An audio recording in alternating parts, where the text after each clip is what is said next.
I'm Hassan Piker. Don't forget to follow me on Instagram at Hassan D. Piker and on Twitter at Hassan the Hun. And this has been The Breakdown. Was that good, guys?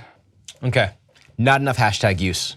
Hashtag abs, hashtag model, hashtag woke bay. Hashtag one black friend. I'm thinking more rings. I got him here. You need more accessories. Way more accessories. I don't know where to put it. Come on, throw these on. Woke bay, not sleep bay. More sexy too. When's the last time you posted on Instagram? Too long. days? Come on, man. No, you need to post at least once an hour. What's the outfit of the day today? Is this what you're going with? This is what I'm gonna go with. No. We need more accessories. We need. This doesn't have anything to do. It doesn't. For your gay audience, man. Yeah, Come the on. gays love you, man. Okay. What else? What else do I need to do? You haven't appropriated a culture in a week. We have like a kimono or something. Damn, that about the looks good video? on you, Is this- dude. Perfect. How many rings you got on? Do we have any more? I got 3 more. Yeah, can we get more Yeah. rings on this? And when you're done, kiss the ring. Look at the camera. Kiss the ring. Maybe like a little wink. Islam's role in terrorism and all the Huffington Post articles weren't doing well. I was in. How many likes did our last outfit of the day picture have? Only like 100,000. So I think that's where your focus needs to be. I hear you on all the blah, blah, blah social issue. We need to focus on followers. Kids in Yemen. We don't care if you sleep at night. Dab, dab. Okay, I'll dab. There you go. More. Talk about yourself more. I'm Hassan Piker. Don't forget to follow me on Instagram. Yeah, be more into it. Instagram is Yeah. important for me. Americans losing access to healthcare coverage. I hear you. Attack Tommy more. I've done it so many. She shoots out of her living room now. It's like punching down now. We're okay with that. But it helps the brand. We made you. We got you verified. You're nothing like, come without on. us. So I don't know what else I need to do here. Dude, just take off that shirt. That's exactly why Tommy Lauren is stupid. I hate you. I'm Hassan Piker. Follow me on Instagram. Hashtag woke bay. Hashtag WokeBay. Please follow me. Please.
All right, welcome to the Young Turks. Cenk Uygur and John Iadarola with you guys on a lovely Wednesday evening, most places in the US at least. A roller coaster ride on today's show, including, I hope we get to it, the Trump tax cuts. There's more. I hope so. Yeah, there's more information out about that. And even for Trump, even for the Republicans, it's a little stunning. And some of the stats are amazing, and I want to share that with you guys and have you guys share it with people you know to give you a sense of what Trump's all about. The numbers sound impossible. Yeah. Okay, so I want to tell you guys about one more thing before we just jump right in, which is Game of Thrones is coming, winter is coming.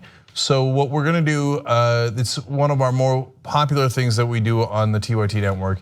We do it on What the Flick. We do reviews of it. So this year we're back to doing reviews live.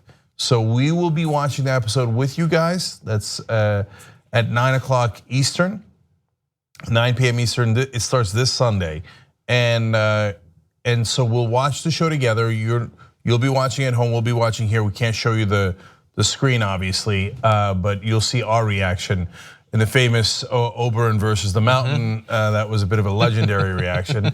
And then we're gonna review it right after the show. We'll have to take a quick break to reset up for the review. So basically at 9 to 11 p.m. Eastern Sunday night. Now, normally you'd be able to watch that live on both Facebook.com/WhatTheFlick, and you will this time too, and YouTube.com/WhatTheFlickShow. But for the first one on the 17th, we are going to put it live on the main channel, YouTube.com/TYT.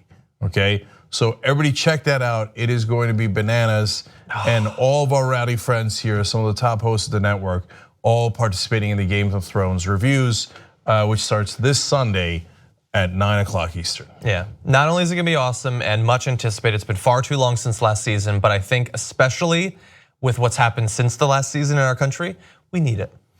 We need Game of Thrones. We need you, Jon Snow. Although you know nothing. Maybe Jon Snow, the original Donald Trump, he knows nothing. Maybe. Jon Snow keeps going around. Nobody knew the wildlings were this complicated. All right, let's do it, John. Okay, let's jump into some policy. The battle to destroy the Affordable Care Act is about to begin again. Senate Republicans had their recess, they are now back, and it's expected that by tomorrow we will have the new version of the Senate health care bill with new concessions designed to try to get it to the 50 votes they need to eventually have the vice president to break the tie and have it become law, thereby repealing and replacing the Affordable Care Act. So we have McConnell predicting sort of the timeline. You're gonna see that in this clip right here. The news of the day is that, as I think you already know, we'll be on health care next week. We'll be laying out a revised version of the repeal and replace effort, the text of that. On Thursday morning, we hope to have a CBO score by the beginning of the week and a motion to proceed to that bill next week. We're going to do health care next week. And in the reconciliation process, of course, you get to the end. It can sometimes be as a result of exhaustion, but you can get to an end. They're so exhausted they actually have to work for a little bit longer than expected. Yeah. They were planning to come back from 4th of July vacation, which you're thinking 4th of July vacation. Yeah, theirs is way, way longer than ours. Yeah. So they're just next week going to come back from it. And then they were going to go right back, or they came back to it, I think, recently. But it was over a week long. And now they're going to go, we're planning to go on another 5 to 6 week vacation. Jeez. But now they might have to come back and roll up their sleeves. And work a whole 3 or 4 months of the year. Anyway, so a little bit of credit to them. If these plans go into effect, they are going to put some of the tax cuts back, meaning they were going to do these giant tax cuts. And now at least some of them are going to go back in for revenue. That's 3.8% tax on investment income that was in Obamacare might remain to get some of those moderate voters, and a 0.9% Medicare payroll tax on wages and self-employment income might also stay in so that there's actually some revenue in this bill. Yeah, so let's break down some of the details. The concessions, as Cenk said, include keeping in place some of the taxes, providing more revenue, and especially money going to particular states. Not mentioned there, but it's believed that at least one of the versions that we'll see will include more money to help deal with the opioid epidemic across America. There's a rumor that it could go from $2 billion in this fund to $48 billion, which again is not as much as is expected to actually deal with the problem, but it's significantly more funding and could theoretically get them a vote, possibly. But it is expected that there will be at least 2 draft bills. One that includes an amendment sponsored by Ted Cruz and Mike Lee to allow insurance companies to sell plans that do not comply with federal regulatory requirements. So what's interesting there is that there could be 2 different plans which have more than that one difference between them. So we will have to break down and analyze both of them. But this looks like a way to get Lee and Cruz to sign on. And their idea basically increases freedom across America by making it so that there will be at least one plan by an insurance carrier that actually provides coverage. And then there will be a bunch of other garbage plans of the sort that we had before the ACA that you will still have to pay for, but will not actually help you in the event of a major life emergency. And that is what they need to sign on, Lee and Cruz, and it's expected that that's one of the things that might actually be there. So when you have those different plans, the reason why it's a joke is that they say, no, one will follow the requirements that currently exist, including covering pre-existing conditions, and others don't have to. Well, if you set it up that way, the one that covers pre-existing conditions will be more expensive because it'll include people who have pre-existing conditions who you know are going to get sick to some degree, right? And if you sign up for the version of the one that does, that covers mainly healthy people and young people, well, that was going to be cheaper. But what's that going to create? It's going to create all the healthy and young people going to that plan, thereby leaving the one that covers the pre-existing conditions to be super expensive. It creates a de facto high risk pool. Yeah, and out of the current plans, basically. And so the more expensive it gets, the harder it's going to be for people to afford that plan and for the government to be able to afford the subsidies for that plan. So that creates what they call a death spiral, which then creates a literal death spiral for people with pre-existing conditions. So, but for Cruz and his allies, it's a win-win. But one, they do the Republican plan, which is if you're already in good shape, we'll give you more. Okay, things will be even better for you, right? Oh, God help you if you've got any kind of condition. You had a setback in your life, we are going to crack your back and we're gonna be done with you. Yeah. And so every man for himself. If you're already well off, great. If you're not, you're in a world of trouble. The second advantage is they then turn around and when the plan with the pre-existing conditions that was originally modeled on Obamacare starts its death spiral, then Cruz will turn around and go, you see that? We told you Obamacare was never gonna work. We left it's the main part of it intact, but other people wanted the other insurance. So now the one that actually covers people, it's unaffordable. We told you Obamacare was terrible. So then they kill it entirely. Yeah. And then if you've got a pre-existing condition, God help you, because he's the only one left. And that's just the latest act of sabotage. That I mean, over the past 8 years, under Obama, there were multiple ways that they effectively sabotaged the future of the ACA. It's not in the bad shape that they imply that it is. The CBO report made that clear, but it did make it more difficult to keep prices down and things like that. Now, some people just a few days ago, including John McCain, were saying that the bill is effectively dead, and they were so sure that it's definitely not going to pass. I think that is crazy to get presumptuous about that. But it is still going to be a challenge for McConnell to come up with one bill that is going to satisfy all the different concerns that these various Republican senators have. We want to show you a couple of little comparisons on particular issues of people on different sides of the issue to give you an idea of how complicated it might be. If we're going to bring up this first one, we're going to yeah, the first one. So in terms of how much regulation there should be on plans, in terms of pre-existing conditions, things like that, you have people who want to take away those regulations. And there you're seeing on the left, Mike Lee and Ted Cruz, particularly want to have all these plans that don't protect, the essential healthcare benefits and have the caps and don't allow for those with pre-existing conditions. But then you have people, who won't vote for a bill that don't have those protections. Moving on to the next one, you're gonna see Medicaid funding. Obviously the bill, as we previewed, has hundreds of billions of dollars of cuts to Medicaid. And there you're seeing the people who want an expansion of Medicaid or a maintenance of what they already have. Their concerns, that's quite a few senators there. And then in the final one, you're gonna see some differences on the government spending and tax credits. And I mean, there's other names that you could add in there as well. I mean, Ted Cruz is complaining about the amount that's still going to be there for subsidies. And so these are pretty big issues for McConnell and the Republicans to push through, but hardly impossible, especially if they can theoretically generate a few $100 billion of government funds to toss into whatever they need to buy people off. So the people who kept saying, "Oh no, they can't. It's impossible. It's dead. Republicans won't be able to put this bill together." My main response to you is, come on. About the House version. Come on. How many times do we have to go through this before you learn? So this is a particular dance that they go through. So when the bill is first introduced, you have the most conservative guys in the Senate, Cruz, etc., that come out and go, "Oh, no, I can't. This is outrageous. I need a lot more concessions." And then you'll have a couple of moderates who will say, "Nah, I can't sign on. I need some concessions too." Sometimes they'll mean it and sometimes they won't. So then everybody will go, "Oh my God, oh, Wheezy, take me now." It's not Wheezy. Anyway, so like we're never gonna get this done. It's a Sanford and Son reference with the wrong name. Anyway, we're never gonna get this done, right? And then lo and behold, they get together, and after the haggling, conservatives will get more than what the moderates get most of the time. In this case, the tea leaves seem like maybe the moderates are gonna, quote unquote, moderate Republicans, such as they are, will get a little bit more than the conservatives, but we'll see. Yeah. But at the end of the day, do they want to kill Obamacare? Yes. Do their donors want it killed so that they can mainly get their tax cuts back? Still the majority of the tax cuts would be returned to them, right? Yes. So they will do as their donors command them.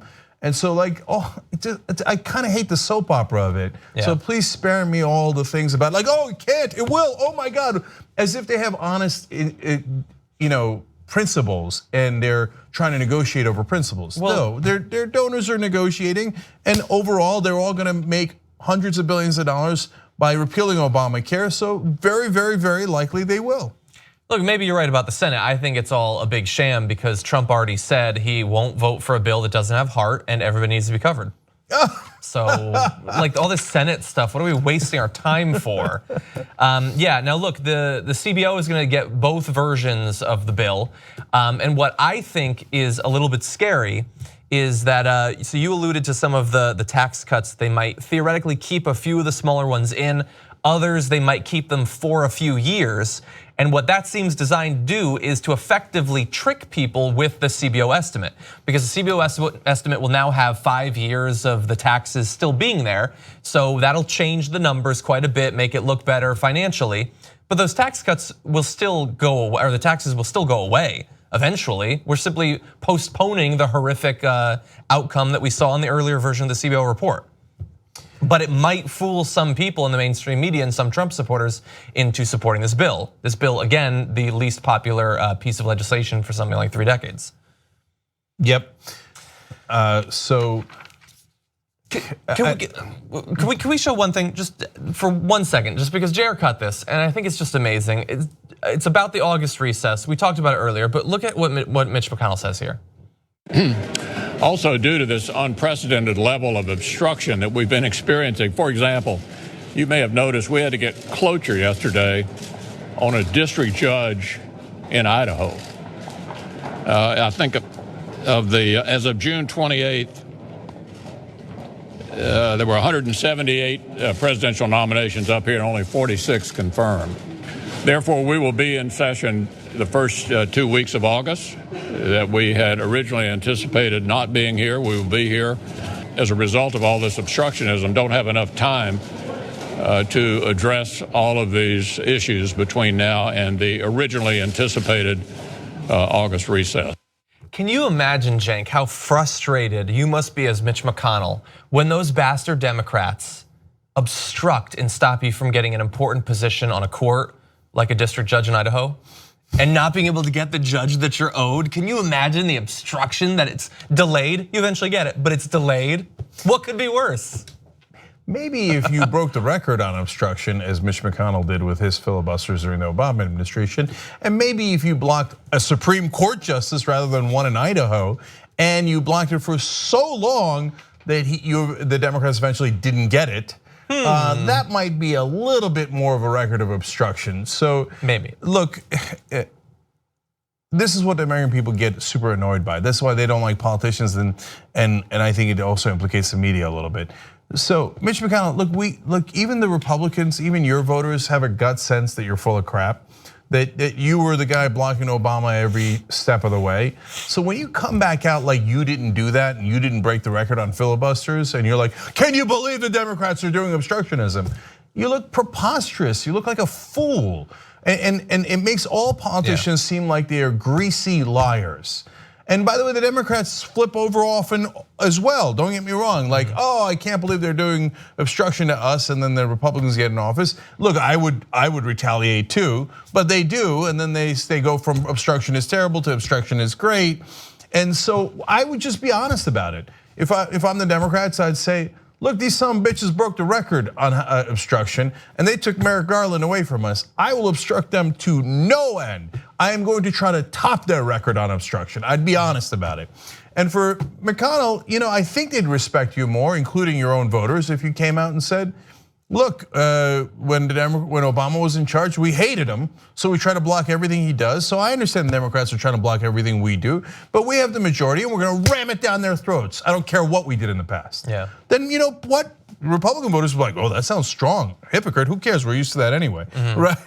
At least don't lie to me and don't give me this gobbledygook. Yeah. And the reason the media aids and abets it is because they don't call them out on it. So it just keeps on going. He's the honorable senator. Yeah.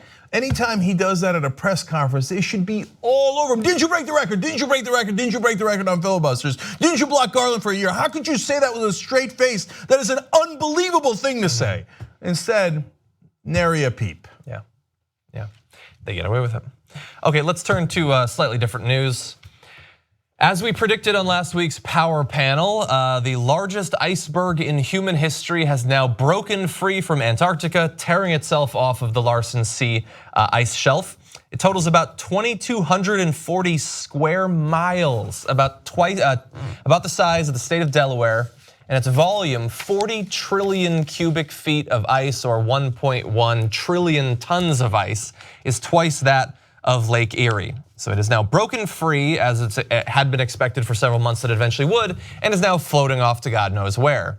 But that's an amazing stat there, that ice shelf on this gigantic continent lost so much ice when this broke off that it has dropped down to 5th largest ice shelf on Antarctica from 4th. That's how big of an effect it actually had there.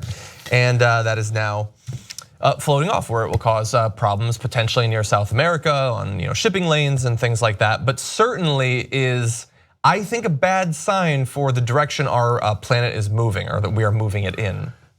It's so large that they are considering redrawing the map of Antarctica. Yeah, that's amazing. That's how big a piece will now float into the sea. It is about 2/3 of the size of Cyprus. So if you've ever seen Cyprus on a map, it's underneath Turkey. It's sitting right in the middle of the Mediterranean. It's big, like it's a big portion of the size of Hawaii. Yeah, and 4 Londons. If you can imagine, almost the size of Hawaii or almost the size of Cyprus, just floating around, floating around.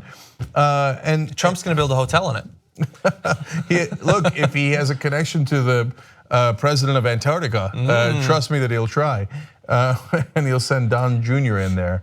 And he'll say he didn't collude at all. Anyway, well, so there's an interesting debate going on that we talked about before the show. Now we know that this particular iceberg breaking off is not going to immediately raise ocean levels or anything like that. It was a portion of the Antarctic which is already in the water, so it doesn't actually change for it to have broken off. But there are concerns about what sort of sign this gives us for climate change, and the scientists seem to disagree a little bit in this particular case. So a glaciologist from the Midas team, Martin O'Leary, said, although this is a natural event and we're not aware of any link to human-induced climate change, This puts the ice shelf in a very vulnerable position. This is the furthest back that the ice front has been in recorded history. We're going to be watching very carefully for signs that the rest of the shelf is becoming unstable, because as we explained on last week's show, when this front-facing section of the ice shelf breaks off, it makes it much easier for the ice further up on the ice shelf to go behind it. And a lot of that ice is not already in the ocean, it is actually on land. So when that moves off and breaks off and goes into the ocean, that will raise ocean levels globally. Now, Martin O'Leary says that they don't have any specific connection to human-induced climate change, but not all scientists actually believe that. One scientist, Christopher Schumann, who works in the area, said, "At this time, we don't see any signs that this is going to cause further break. On the other hand, this is over 10% of the ice shelf area, so that's not a good sign. And it's pretty clear there's a connection to an overall warming that part of Antarctica has experienced." Historically, this is just the latest scary sign. In 2002, the smaller Larsen B ice shelf, which had existed for 10,000 years, partially collapsed and formed an iceberg the size of Rhode Island. NASA doesn't expect the rest of Larsen B to survive the decade. And back the previous decade, there was another large section that broke off. So we had Rhode Island, now we have Delaware. I don't know, is the next one Connecticut? Oh, we're eventually gonna have Texas? What's gonna happen? We might even eventually get into red states. Okay, so damn it, John, I'm not a scientist, I'm a talk show host. So it is hard for me to judge which of these scientists are right. And I'm not in the right-wing camp, which says, scientists, I don't believe them. So if a majority of them say that it is not related to climate change, and it's not a majority, they're split, right? This is not an issue where you have 97% of the world's scientists on one side. Then I'm gonna say, I guess they know better than I do. But as a matter of logic, I'm on the side of the scientists that are saying, of course it's related. The reason why it's of course is because, well, if you have global warming, which all the scientists agree to, right? 97% of the world's scientists, well, it'll make that ice shelf warmer, making it more likely to break off. That doesn't mean it's the only factor. And it doesn't even mean that it wouldn't necessarily happen otherwise, but could it be happening quicker because it is warmer? Its logic seems to indicate almost certainly. Yeah. And then when you look at what John was telling you, Larsen A ice shelf broke off in 95, Larsen B, the size of Rhode Island, broke off in 02, and now this one just broke off in 2017. Well, that's a ton of ice breaking off very recently, especially given that Larsen B had been in place for 10,000 years. So it seems to me that the warming logically had something to do with it.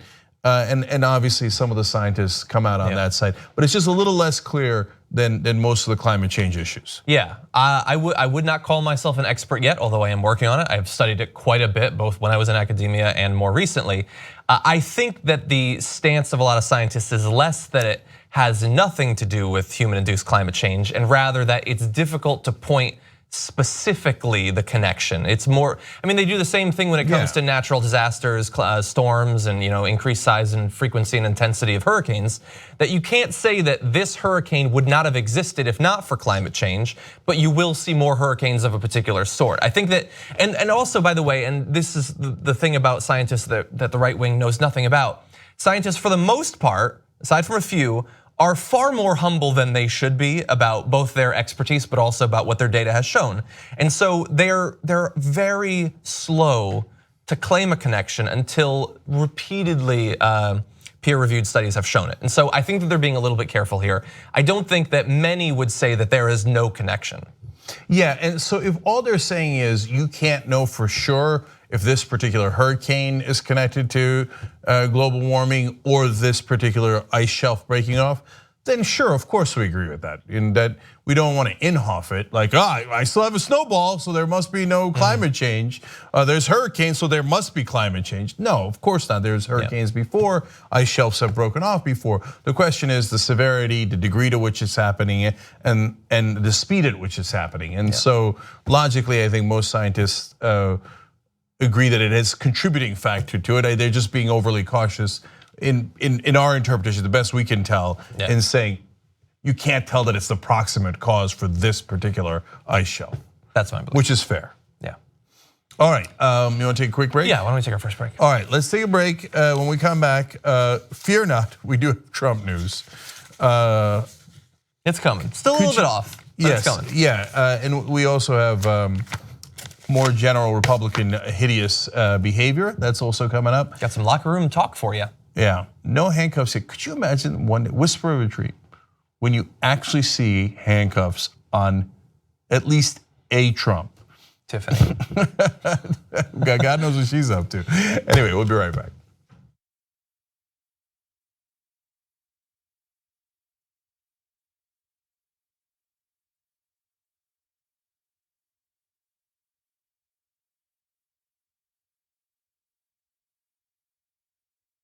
I want to do a quick announcement before we get onto the stories because I think it's important and I want to encourage you guys to go.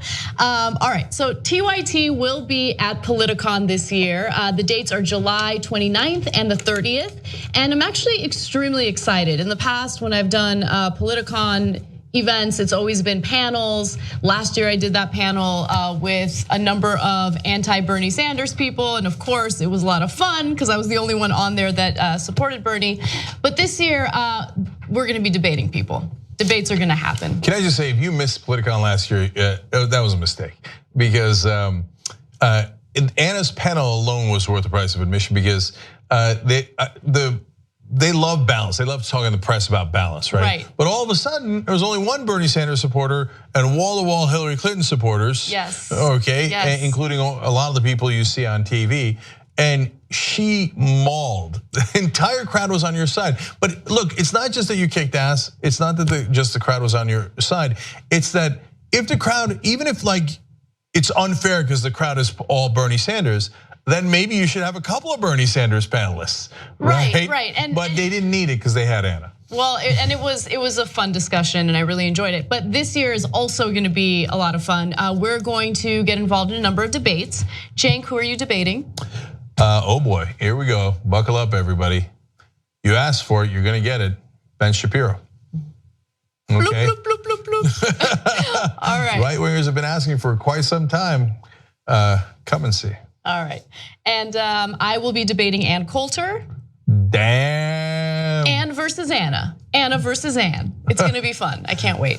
And Hassan will also be there, and he is also debating someone who is a millennial who is very much against millennials. Like that's his whole shtick. So that should be a lot of fun as well. That ought to be great. Woke Bay versus Sleepy Bay. Anyway, you guys can get your tickets by going to politicon.com/TYT. Politicon.com/TYT. It takes place in Pasadena, California. We really hope to see you guys there, so definitely check it out. And if you're watching this as a video on YouTube or Facebook, we'll have the link down below for you guys. 1, 2, 3, 4.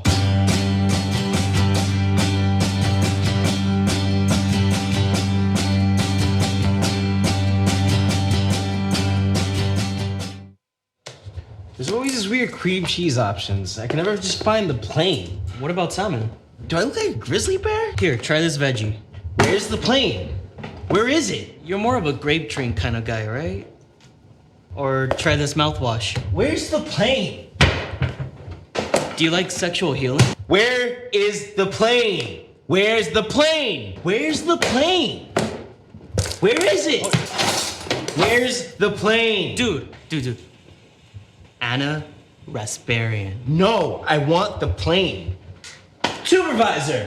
Aren't you the supervisor? Isn't that the whole point of being supervisor? Why do you get to decide my cream cheese options? At what point did you decide there'd be no plain cream cheese? I don't understand. Take it easy, man. No, this is true just like with politics and anything else. If we don't stand up for ourselves, they're just gonna fuck us even harder.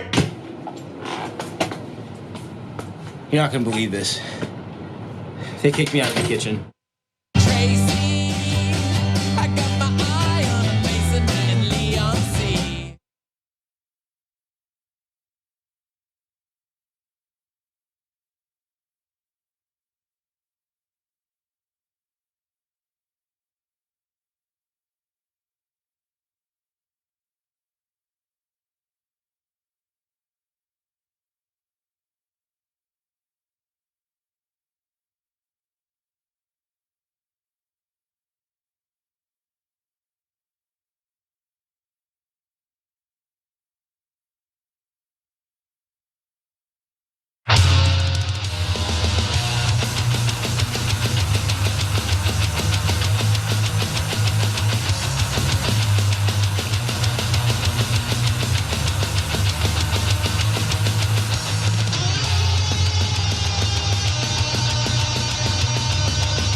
Turks, Cenk, and John with you. Just Ray here writes in on hashtag TYT Live, saying the GOP healthcare bill is dead is the same as saying Trump has no chance of being president. Didn't work out so well. Here.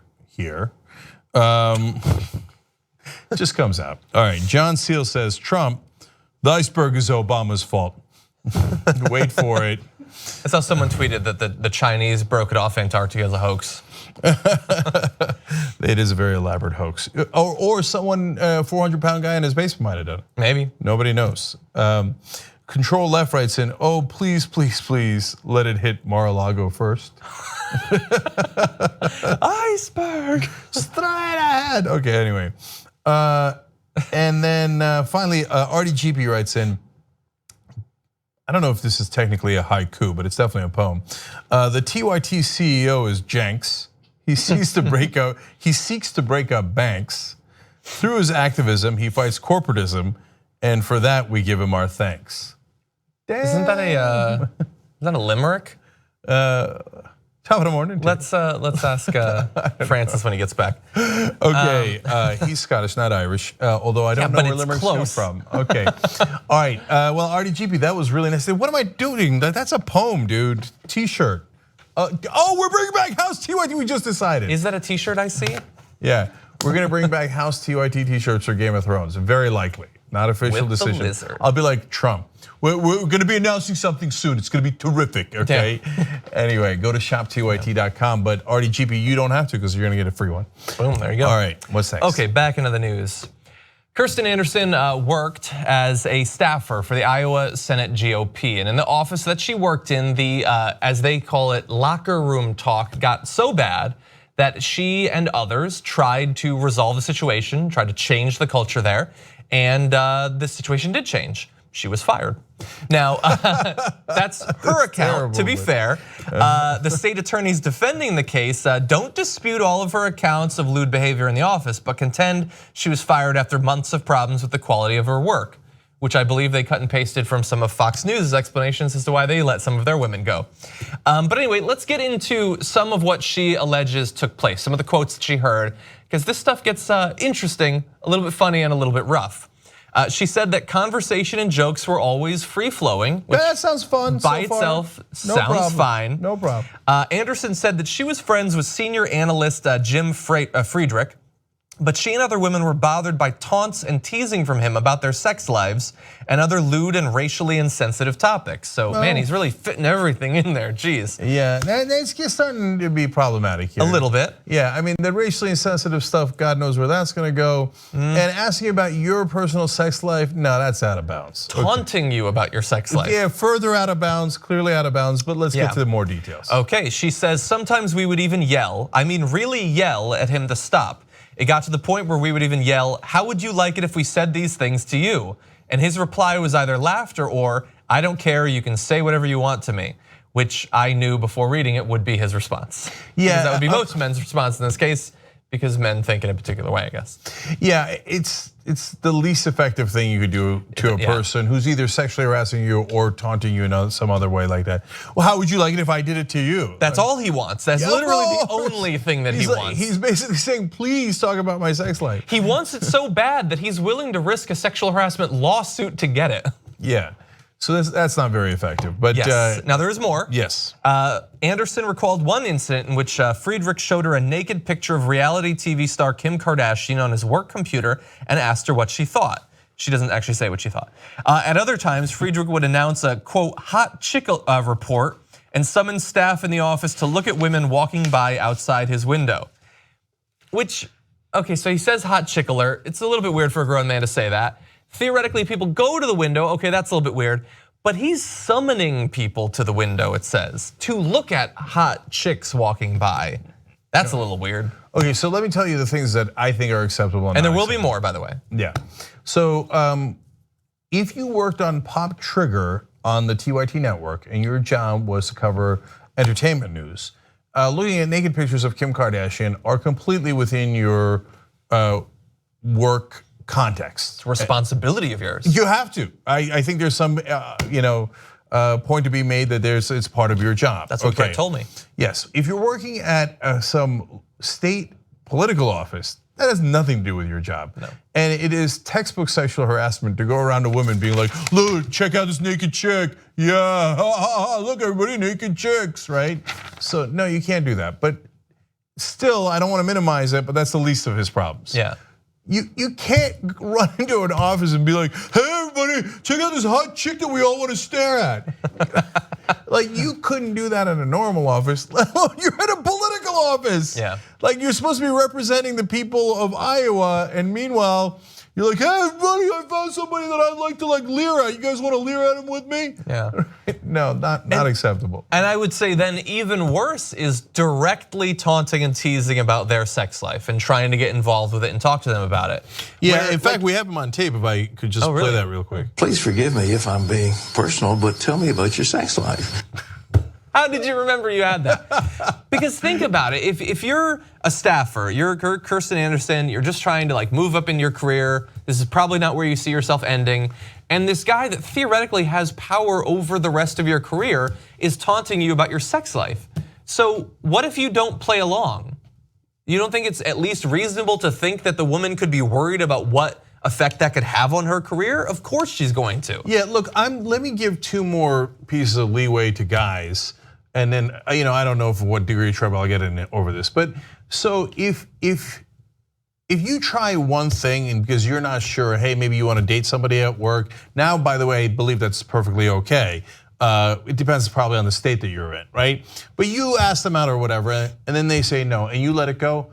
I think everybody's gonna live. Okay? I think it depends on the power dynamic, but theoretically, if you're not in a management position. But I think in California, even in a management position, now they have to allow you to date people. Okay, so it's getting a little topsy-turvy, but it's okay.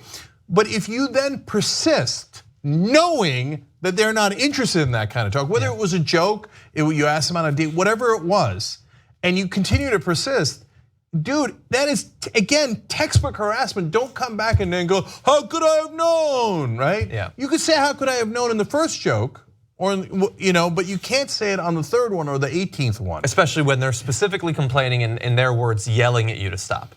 Now, there's a few other things that happen, 3 more things. So this is about Friedrich. He started calling women expletives, especially his wife. This is, I think, after they were on the outs. Their relationship had deteriorated. The jokes increased. The anger towards ethnicities increased. Oh boy. It was very scary. She also said, she told jurors that former Senator Sean Hammerlink, a DeWitt Republican, regularly stopped by the staff office and would comment on the size of certain lobbyists' breasts. Okay, now what's your excuse for that one? I mean, come on, you can't. Of course you can't do that at work. I got something worse for you. Okay. The lobbyists theoretically are of age at least. Hammerlink would make comments about the skirt lengths of Senate pages, juniors and seniors in high school who are hired to help legislators with daily tasks. I mean, there you're talking about, let's be generous, 17-year-old girls, maybe? So remember, these maybe are younger? 2 different guys. Friedrich is the one throwing the C word around. Hammerlink is the one checking out the juniors and seniors in high school. Again, if one reference to the lobbyist breast is already too far in this context, okay? But if you have been, if someone at the office complained and said, I do not like when you mention other women's breast size as a way we should judge them in the work context. You're insane to continue to do that. And of course you're gonna get sued, and you should. Yeah. So, and look, and one last bone to the guys. Look, nobody's trying to regulate your thoughts. And if you guys are, and if you got a friend at work and you guys are at lunch somewhere else and you're joking around, nobody's gonna be PC cops and come and arrest you at Applebee's, okay? But if a person is said at work, you have made them uncomfortable with the sexual things that you're saying, then yes, you're out of bounds. You're out of bounds. You've got to be able to make that distinction. Yeah, that would seem to be obvious, but apparently on some of them it's not.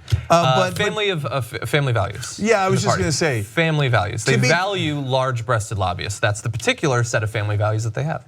Yeah, to be fair to the Republican Party, they are the family values party. So they even value your daughters. They do. Oh, that's where it just, it gets uncomfortable. And maybe he doesn't know, I don't know. But those girls are just trying to get involved. It's an internship, they're worried about college. and some gross old guys commenting on them. Hopefully they didn't hear it at the very least. Yeah, last thing is that, look, you don't know who's right. They'll have to go to court and sort this out. But it is an awfully convenient timing that after she complains about sexual harassment, they're like, or files for sexual harassment, they're like, right, we found a file here saying shoddy work. Yeah. Right? Now it could be, and especially if they fired her first and then she complained about sexual harassment, then okay. She's alleging that that's not the case. Yeah, she's alleging, and that's why you go to court. So I don't want to totally prejudge, but that timing seems pretty relevant as to what happened first. Yeah. Okay, well, why don't we jump back into something that was brought to my attention just today. Donald Trump is apparently interested in finding out about the real issues that real Americans care about, unfiltered from all of that mainstream media BS. And so if you're one of the lucky few on his email listserv, you might have received an email including a section like this. Politicians have spent too much time bickering and not enough time listening. So today we're turning off that awful blistering noise of Washington. Instead, I want to hear from you. I want to hear from the American heartland, the real America that lives outside of the DC media fantasy world, because outside of DC, it's just the heartland. There's nothing else, there's no coast. With our 6-month mark approaching, I want you to take the Listening to America survey to tell me the true sentiments, concerns, and interests of real America. That's not the whole message. There was a whole lot of bashing of the media and saying that you can't trust the media and all that.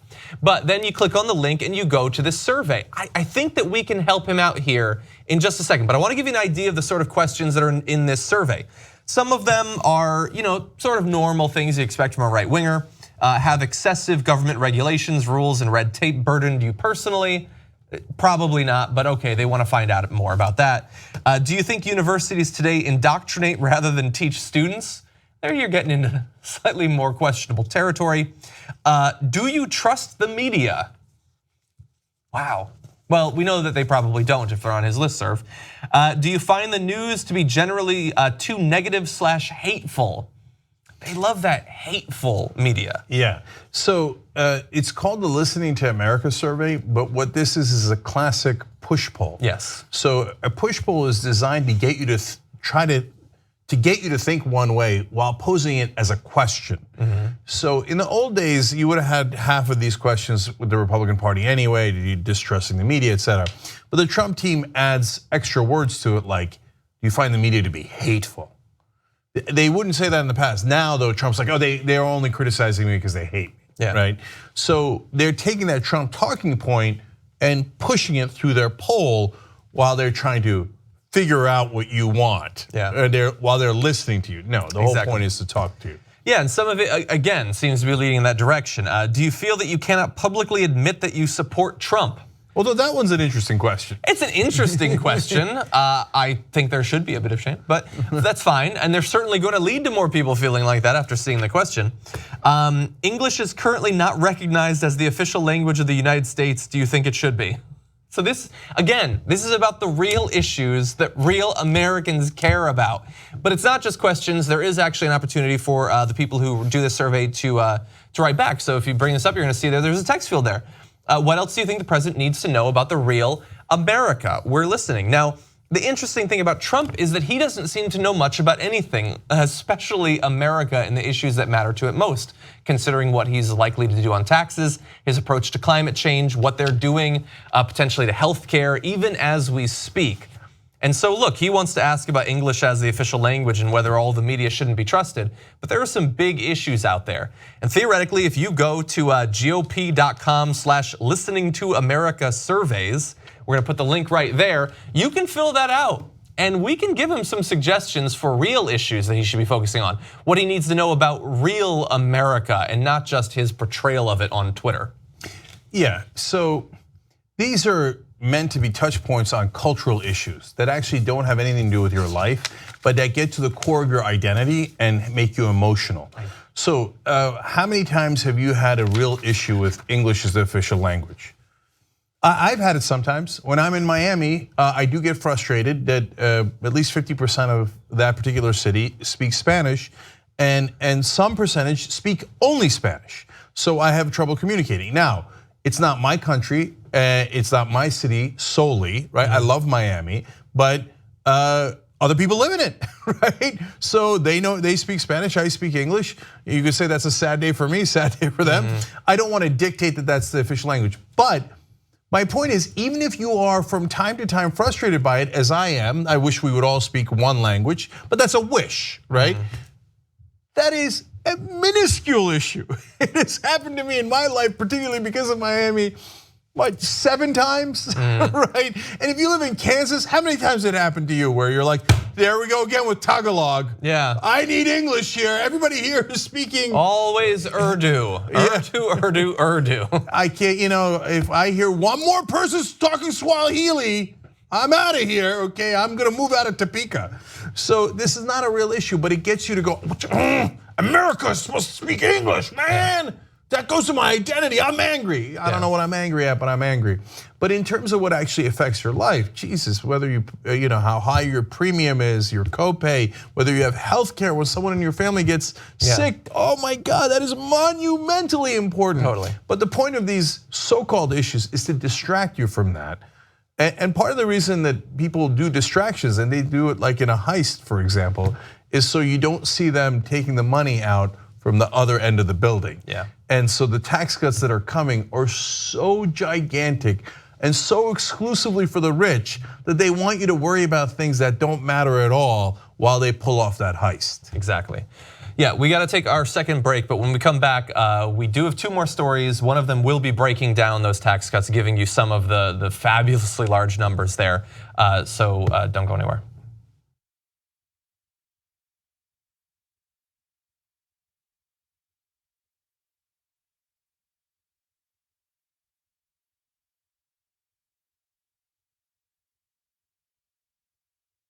It's the post-game show. Brett Ehrlich and Kim Horcher join me. I think there's an interesting thing to be written or done about the logic of repealing EPA regulations, because that is baby killing.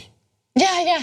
Like, you're a baby killer. Like, everything you're doing is aborting babies. And you can go specifically to like Monsanto and pesticides that end up creating birth defects that abort babies. So in a way, that is an abortion clinic that you're starting by repealing FDA regulations and EPA regulations. That's right. But we know what they really mean when they say that they're pro-life. Right, and that's the thing for me is like, I'm tired of everyone speaking in code and rushing to like confirm their pre-existing biases. I just want them to tell me what they're actually pissed about. Like, it seems like with the things that we were talking about on one show, we're like, people are okay with Trump having his own private server. Yeah. It's like, well, you got mad at someone else for that. Her emails. Right, Yeah, her emails. yeah. But like, so okay, that's fine. You know your bullshit, I know your bullshit. So tell me what you're actually mad about, because it's probably your dad.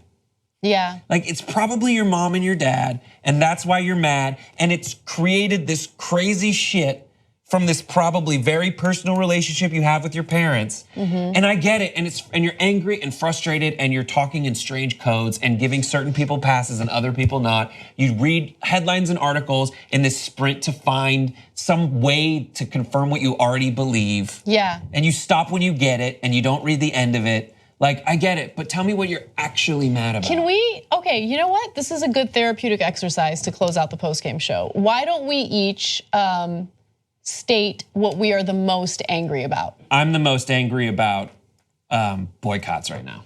Oh. Just like, oh, boycott it, that thing's the worst. Like, if I were to get into a business right now, it would be litmus paper sales.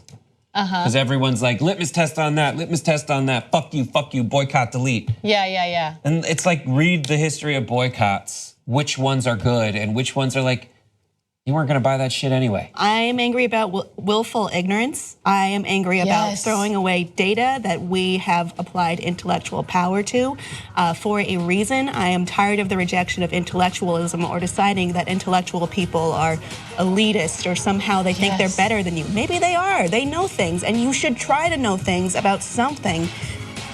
Forcing yourself into the dark is never going to bring us forward. It's never going to end up with a positive result.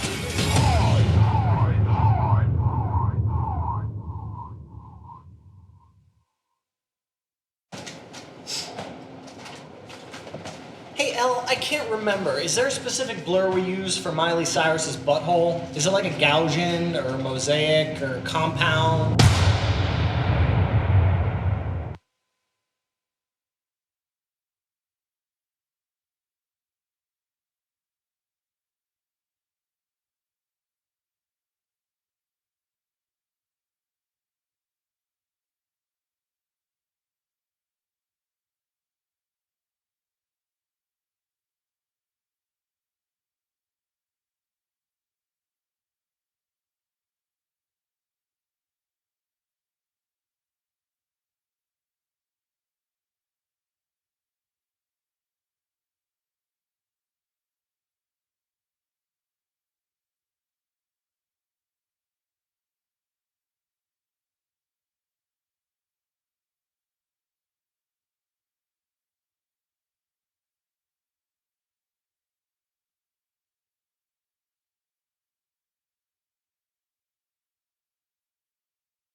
on the Young Turks. Cenk and John with you today. Brendan Harris wrote in on YouTube Super Chat. I think the Trumps are just so used to being untouchable in the field of white collar crime, thanks to their wealth. But now they're stepping into treason territory and woefully unprepared, hence no attempt to cover up. That's actually going to be the heart of the next discussion, Brendan, so thank you for bringing that up. Nick writes on Twitter, Cenk's soundboard is a treasure trove of greatness. Well, it is hard to disagree with that. We did have a giveaway. We did have a giveaway of the soundboard during the fundraising drive for Drive for Journalists, but maybe we'll bring back the soundboard in our next app, but we'll see. We'll see. Imagine someday, after the presidency of Don Trump Jr., there's nothing left, and people are picking through the remains, and they find this 100 years in the future. They're going to try to figure out the significance of each one of those quotes. Why were these chosen? Why were these chosen? And they and the last thing that they'll ever hear, I can't find it. Oh yeah, is maybe the very last episode of the Young Turks. They're kicking me out the door. They're kicking me out the door. Give me a break. Okay, anyways, last one is Matt Brownfield writing in. What is it with these scumbags and so desperately wanting to regress society back to the madmen thinking and behaving? Well, there's a good reason for that. Back then, they felt like they were in charge, and they were. They could do anything they wanted. They could sexually harass people. They could, oftentimes at work, sexually assault people, and get away with it. So power corrupts, absolute power corrupts absolutely. And so they're like, well, you're taking my right to harass women away from me. They perceive that as their right. Yeah, that's true. Yeah, and a lot of people will defend them. You can see it in the comments on that video if you'd like. Anyway, let's jump back into the news from yesterday. Last night, Donald Trump Jr. was grilled by Sean Hannity for his apparent interest in working with the Russian government to help get his father elected. I'm sorry, I'm just having some fun. It was Sean Hannity's show, which is a safe space for the Trump family. And Trump went there and nowhere else because he knew he would be treated with kid gloves fit for him. So we've got some videos of him explaining why he thinks that he didn't do anything wrong. Here's the first. If there was something that came from it that was shady, if it was a danger to national security, I would obviously bring it right to someone, but I didn't know what anything was. It turns out it was nothing, and therefore there's nothing to be able to actually talk about. The whole contact took how long? How long was the meeting? 20 minutes or so. About 20 minutes. And Jared left after 5 or 10? Yes. Like she said, and Paul Manafort was on his phone. The whole time? Pretty much. Listen, like I said, it became pretty apparent that this was not what we were in there talking about. A lot of people are going to want to know this about your father. Do you tell your father anything about this? No. It was such a nothing. There was nothing to tell. I mean, I wouldn't have even remembered it until you start scouring through the stuff. It was literally just a wasted 20 minutes, which was a shame. There's two awesome things. One is you have not committed a crime if you were on your cell phone while doing it. So if you ever murder someone, hold the gun in one hand, the phone in the other. Yeah, and the second one is that he really seems to think that if it's proven that he didn't get anything from it, and that has not been proven because we've seen the emails that he chose to leak. We didn't see the emails that came before that or after that, which are probably gonna be very interesting. That if he didn't find anything, then he is in the clear. That is not the case. He expressed a clear desire after learning that this was a representative of the Russian government using information given by the Russian government. He said, I want it. It doesn't matter if you end up getting it. That is the crime right there. So that's part of conspiracy. And so to take out Russia, which is an adversary of ours, they don't necessarily have to be, but they kind of happen to be, right? But even if it was an ally, it's a foreign government that you can't take stolen goods from or stolen information from of value. That breaks two different laws. So, but imagine that it was Al Qaeda, and he's like, look, I just want to hear them out. I went to, Al Qaeda said they had secret information on Hillary Clinton that could really hurt her campaign. So I went and met with them because I wanted to hear them out. That's not an excuse, right? No. Now, take out Al Qaeda and put in Canada, you actually have the same thing. And Russia's somewhere in between. So it's a terrible excuse. Yeah. And then at the end there, if you noticed, he did not answer the question. He asked, now you didn't tell your dad, did you? Like, which is all these Hannity softballs. Now, let's get you on the record here saying all the right things, Don. Yeah. But he couldn't. Yeah, he just kept looking away when he was asked a question, the classic lying thing. Yeah. And look, they're going to keep saying that Trump didn't know about it. There's some small chance that is the case. Again, it's really hard to say that this was an unimportant meeting to you when you decided to not only go without knowing the person as the son of the president, but you decided to bring his son-in-law and chief advisor and his campaign manager. For some reason, you felt you needed to bring all those people, even though it was a nothing meeting that you don't even remember. That makes a lot of sense. But as Keith Olbermann has pointed out about 1,000 times now on Twitter, it's weird that within 10 minutes of the end of your meeting with this person that produced nothing, your father began tweeting about the 33,000 emails of Hillary Clinton that have gone missing. That is possibly just a coincidence, but that's an interesting one. So yesterday we showed you the video of Trump making the speech between the time that his son set up the meeting, but before he actually had the meeting. And in that interim period, Trump did a speech where he's like, oh, we're gonna get some information on Hillary, you're gonna love it. Yeah. And then it turns out they didn't get the information on Hillary, and hence right after the meeting, he starts saying and tweeting, hey, does anybody have those 30,000 emails that, because they thought they were gonna get the 30,000 emails that Hillary Clinton deleted from the Russians. Yeah, exactly. And so when they didn't get it from the Russians, they're like, damn it, okay, let's just ask for it publicly. Exactly. Now let's turn to the video again, just a little bit more from yesterday's interview. Did you hand over any and all documents? Well, I will. I've said it publicly, I said it yesterday. More than happy to cooperate with everyone. I just want the truth to get out there. I mean, that's part of why I released all this stuff today. I wanted to get it all out there. They're trying to drag out the story, in all fairness. You know, they have it, they want to drip a little bit today, drip a little bit then. So I was like, here it is.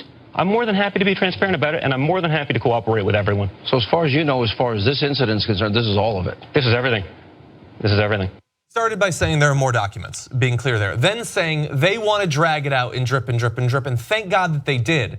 Because each time they did that, he had to revise his story, showing that he was lying from the beginning. First of all, that he didn't remember that it happened.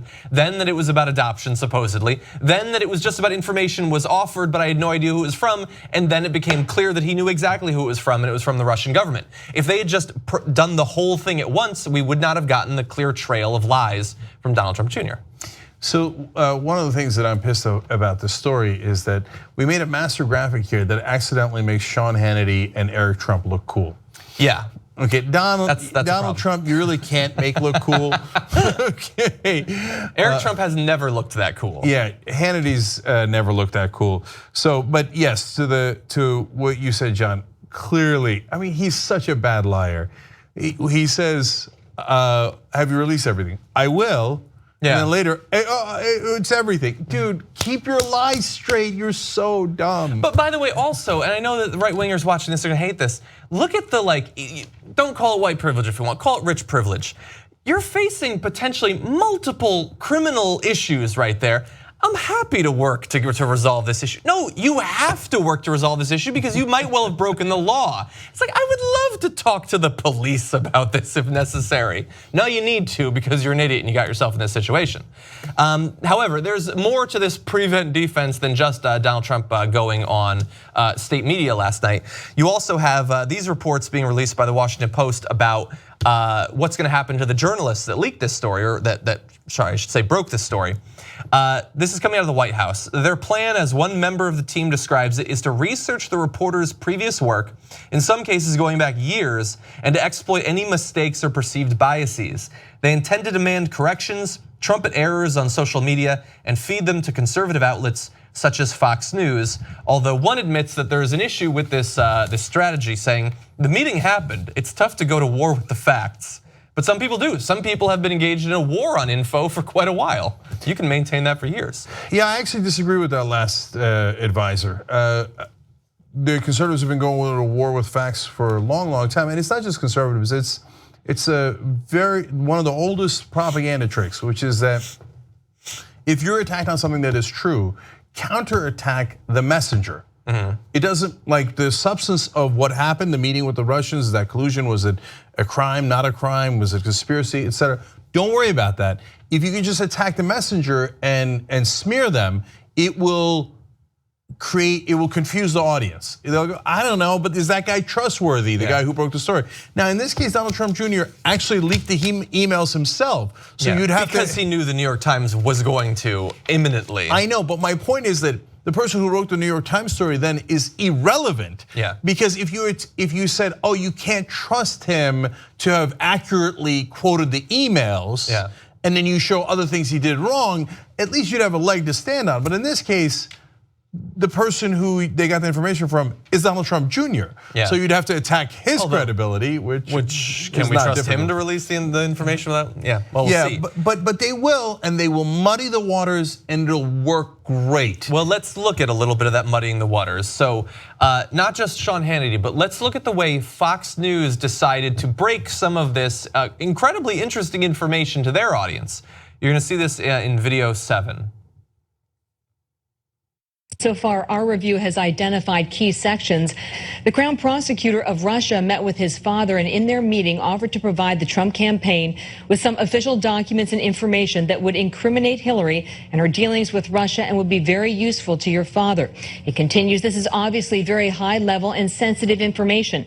I can also send this info to your father via Rona, but it is ultra sensitive, so wanted to send to you first. So that last paragraph there had the classic ... That means there was something that didn't matter and you needed to fit all the words on one page, so you take it out.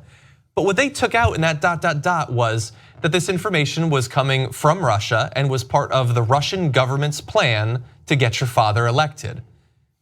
Weird that that's what they chose to take out of that paragraph. And so you can have watched that as a Fox News viewer and have basically missed the entirety of that story thanks to their creative use of ellipses. Yeah, they mentioned Russia only once, but in the context of was Russia helping Hillary? That was in the emails. They took out every other reference to Russia where Goldstone said, this is from the Russian government. And that they're supporting your father. Yes. Weird. Yeah. This is why we call it state media. And that's exactly how they muddy the waters. So if you're watching Fox News, you will scream to your friends and family, no, it had nothing to do with Russia. I saw it on Fox News and their emails didn't say Russia except for how she's helping Hillary, right? And then later they'll attack the writers from the New York Times as they're planning to do now. And you'll go, boy, did you know that guy once had a traffic ticket and might have smoked weed when he was in 7th grade? Did you know that? Did you know that? Okay, and I have family members and friends who come and say that stuff to us, right? Because they hear that propaganda and they just put it out there until people go, I don't know, I can't tell who's right and who's wrong. Yeah, and I know which team I'm on, so I guess I'll just go with that. Yeah. Okay, taxes. Yes, let's do taxes. Okay, we gotta do it fast though, that's all. But this is important and it's a good preview of what you can expect in a few months. Take a look at the new results of an analysis by the Tax Policy Center of Trump's proposed tax plan. Now this is from about a month and a half ago. He had these bullet point lists of some of his priorities for taxes. Now we've, over the past year or two, given you multiple breakdowns of what his tax plan is likely to look like. At one point I went back through some of Trump's old books and looked at his principles and what tax reform should look like. And the numbers have always been stark. These newer ones also extremely stark. The tax cuts included in the Trump administration's outline for tax reform released in April could cut federal revenues by as much as $7.8 trillion over 10 years. And the benefits would go almost exclusively to the top 5%, not the top 10%. Forget the top 10% business, that's from like 5-6 years ago. Now we're focusing on at least the top 5%. Just for context, this is a smaller tax cut. A $3.4 trillion tax cut would amount to about 12% of GDP by 2027, slightly larger than all the tax cuts George W. Bush passed while in office. That's less than half as big as the expected effect of these tax cuts. And that's bigger than all of the George W. tax cuts. So the reason they use the $3.4 trillion number is if you believe the Republicans and give them every benefit of the doubt, and that they're going to take away loopholes. So some of those loopholes I think they will take away because that actually helps the middle class more and they don't really care about helping the middle class. Yeah. Some of them, there's no way they're taking away. But if you gave them all the benefit of the doubt and said, okay, so we'll give you credit for those. The amount of the tax cut goes from 7.8 trillion to only $3.4 trillion, which goes almost all to the rich. Yeah. And so the best case scenario is for the Republicans who claim that they care about balanced budgets, they're gonna put a $3.4 trillion hole in the budget. And by the way, it's not just assuming that they'll do the loopholes, it's also giving them the benefit of the doubt on their dynamic scoring, where you believe all their propaganda about how much these tax cuts are gonna help the economy. If you assume a bunch of economic growth that has not been proven, and we've seen under George W. Bush, how great did the economy do after these tax cuts? Well, the economy fell apart just a few years later. So I don't know why we would give them the dynamic scoring, but they did to get to that $3.4 trillion. So I think it's much more likely to be near the $8 trillion mark. So if you support these tax cuts, you are never, ever allowed to talk about balanced budgets again, because you don't believe it, you don't come close to believing it, all you want is tax cuts for the rich, and that's fine, just own up to it. Yeah, and now let's look at how they prioritize different classes in America.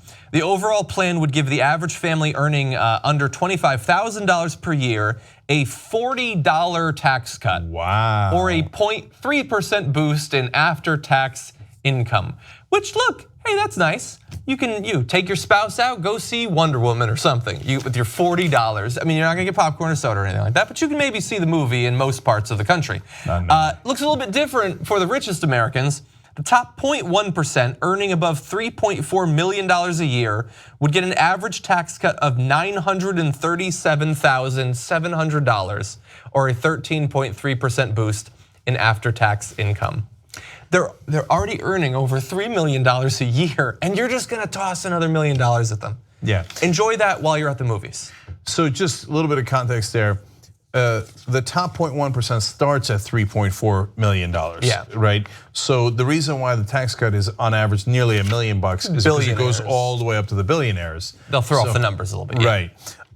So having said that, look, $1 million tax cut for the richest people in the country is unreal and painful to think about. On average, of course, someone like Sheldon Adelson is gonna get far more, obviously. Yeah, and even a tiny proportion of another tax cut from the healthcare bill gives Sheldon Adelson, I think, like $40 million a year. Right. This will give him way more than that. So but that's why the percentages matter. So if the numbers were huge, but they said, hey, look, you know what, for the poor, it actually is a bigger percentage of their income that we're helping. So yeah, the rich are getting a lot too, but what we're really trying to do is help the poor, most importantly, the middle class, right? But that is not the case. For the poor and the middle class, you get a tiny, tiny percentage help. Not just raw numbers, percentage-wise, tiny, minuscule. But the rich get a huge percentage break when they need it the least. 13.3% of their income goes right back to them. And it's a giant giveaway. So I just want to give you last couple of things here. So if you look at the tax cuts that are proposed here, 61% of the tax cuts goes to the top 1%. 61%. So only 39% have to be shared by 99% of us. Okay. So when they say it's for all of us, understand that's not true. 61% goes straight to the very richest people in the country. But even that is not that big a deal. But when you look at the effects of the cut and the revenue raisers in the plan, for the top 5%, they get 94.8% of all of the benefits. So the 5% richest people in the country get 95% of the benefits of this tax cut. And the other 95% of us get only 5% of the benefits. So if you ever had a doubt about what the Republican Party stands for and who they stand for, that is now resolved. That you cannot argue that this is anything but a gigantic, historic giveaway to the rich. So if you're a Republican, don't ever talk about wealth redistribution again. Because you love wealth redistribution, you just want to redistribute it to the top. And lastly, the corporate taxes are also going to be cut. In fact, that is going to be the largest cut in the entirety of this plan is for corporate taxes, because poor old corporations, which happen to give billions of dollars in donations to the politicians who are passing these laws. They just don't get enough of a break. John, in the golden era of the 1950s, the taxes on corporations weren't that bad. That's why we were so successful. That's why we were the number one economy, and we grew the way that we did. And now they're so overburdened by taxes. So let me show you the reality. So here's a chart. In 1952, corporations paid 32% of all taxes in America. In 2015, they were down to less than 11% of taxes. That's before Trump. They reduced their tax burden by 2/3. And that money does not go away. That is wealth redistribution. It's a pie chart. It goes to other parts guess where it goes to? It mainly went to the payroll tax for social insurance and retirement. And the payroll tax is paid by the middle class. They redistributed their tax burden from corporations to you, and now they come back and go, oh, it wasn't enough. It wasn't enough. Now they're gonna cut corporate taxes from 35% to 15%. So now you'll pay an even bigger burden of taxes, and it's a win-win for them. Because then they turn around and go, aren't you paying so much taxes? And you go, oh my God, you're right, I am. So let's cut taxes. But what they don't tell you is they're gonna cut taxes not for you, but for the rich and for corporations. So it's a double win for them. You get mad at the Democrats when in fact they just pulled off the biggest wealth redistribution of your lifetime. Should be fun. Okay, all right, we're out of time. Now, when we come back, we've got a situation where somebody got arrested for cursing. Normally I'm against that. In this case though, there is one part of it that might swing you in the other direction. So come back, we'll tell you all about that.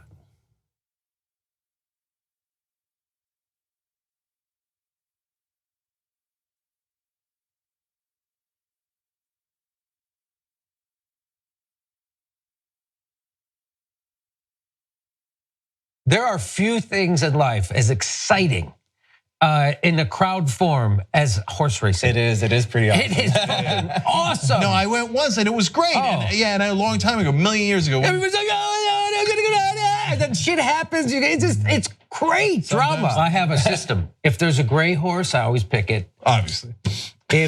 But so you've lost a lot of money. But you look who's the jumpy horse, right? And I got to tell you, more times than not, the horse when they walk him, who's the jumpiest, that guy's gonna place. He's gonna either win or come in. I'm telling you, that is a much better strategy than the fucking gray horse. You know, in Vegas they have this team. I don't know if you guys have ever seen it. When they're doing the World Series of Poker, they'll have a table right outside with one guy sitting there. $5 to tell me your bad beat story. So you give him $5 and he listens to your story, but I had the queens and he had the fucking kings. Can you believe? The first time I ever went to Vegas, I saw a guy selling his belt buckle and his wedding ring in the bathroom. Oh, that's the saddest thing I've ever heard. And I was like, he's probably getting divorced. No, I'm gonna stick to the $5 tables. So my dad to this day says, like, whenever I tell him I went gambling stuff, oh, I hope you're lost. Because he thinks, telling you that? Yeah, still after like 20 years, he thinks if I just lose one more time, I'll stop winning. And I'll say, no, Dad, I'm telling you because I won. I wouldn't tell you if I lost. I'm gonna give you a heart attack. I did great, and I won, whatever. And he's like, I wish you hadn't. It's like my parents telling me, like, the last tattoo, okay? That should be the last one.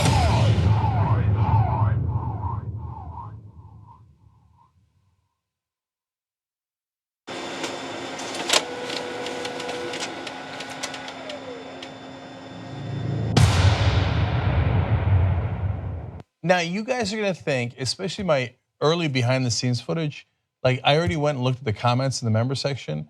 You guys, oh, he's high, he's drunk. I swear to you, I'm not. Well, I just tell you if I am, right? And so I get goofy in the behind the scenes stuff. What's the need for the butter with this pretzel? This is already super fattening it up.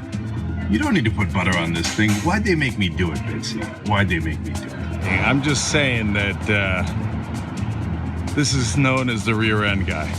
There's no way that every person he knows doesn't call him the rear end guy. I want you guys to see if you could see the lightning bugs. Whoa. Light them up. Light them up. Is it true, Ritzy? I will now watch it later. Bitsy, this is my cat. You know what his name is? Kiki Cat. Imagine him, isn't it? Hey, Kiki Cat. Kiki Cat. All right, this is Kiki Cat signing out.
All right, back on the Young Turks. Cenk Uygur, Anna Kasparian with you guys.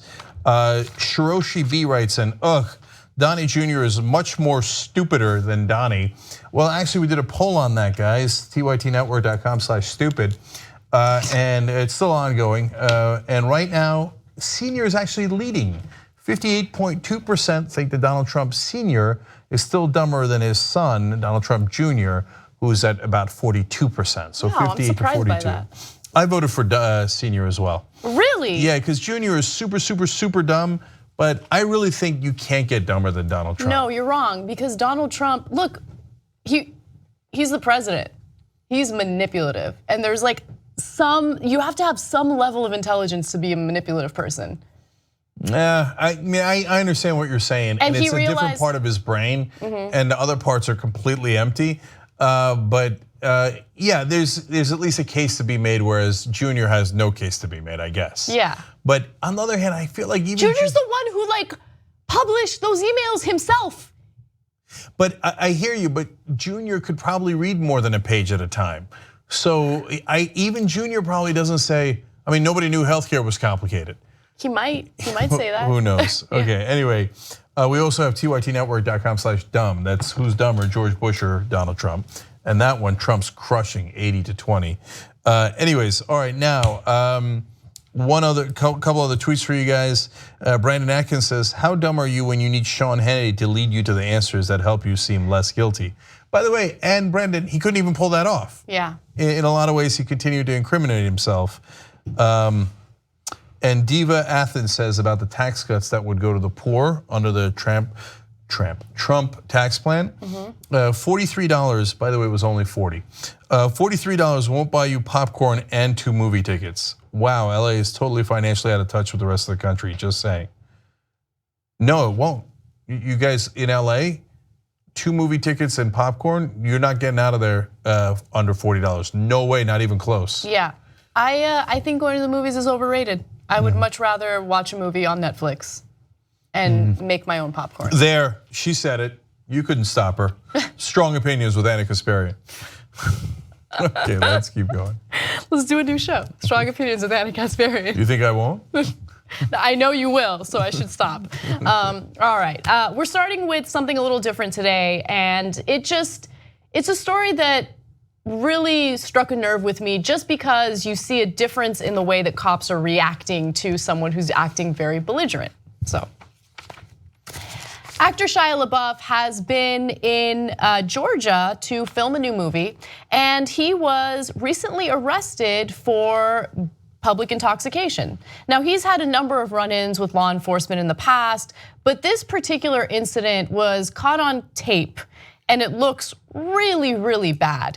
Now, it all started when he went up to a group of police officers and asked them for a cigarette. At that point, he was obviously drunk. He was obviously acting a little crazy.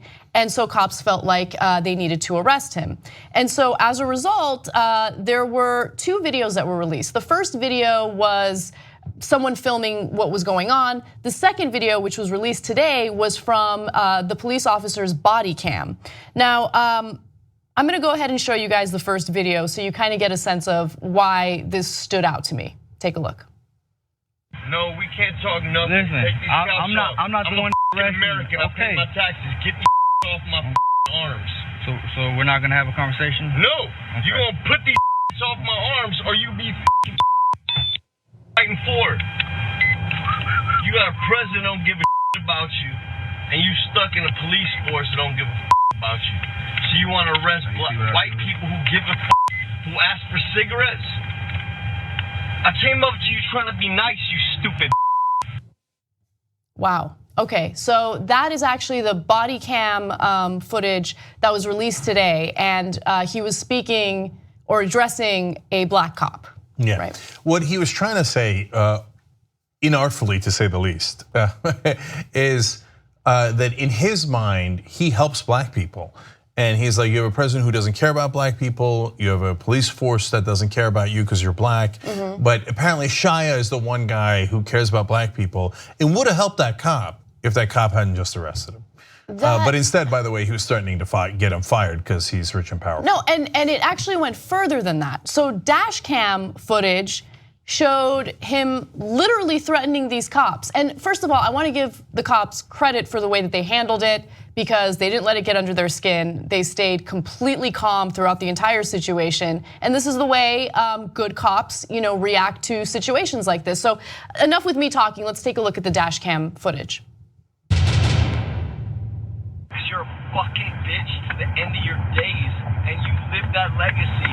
That's what you signed up for, bitch-made whore. If I have my gun, I'll blow your shit up. You're a bitch, though. So you got your shit, you do nothing. Except what, homie? Whore. Fucking bitch. Coward. Fuck you and your legacy. You got a kid? Hoso. Hoso so he can know what the fuck no-so is going. You're a bitch. For leaks. Not for years. A bitch for leaks. You're a pirate, bitch. Bitch. And you put your own kind in the fucking pen for nothing.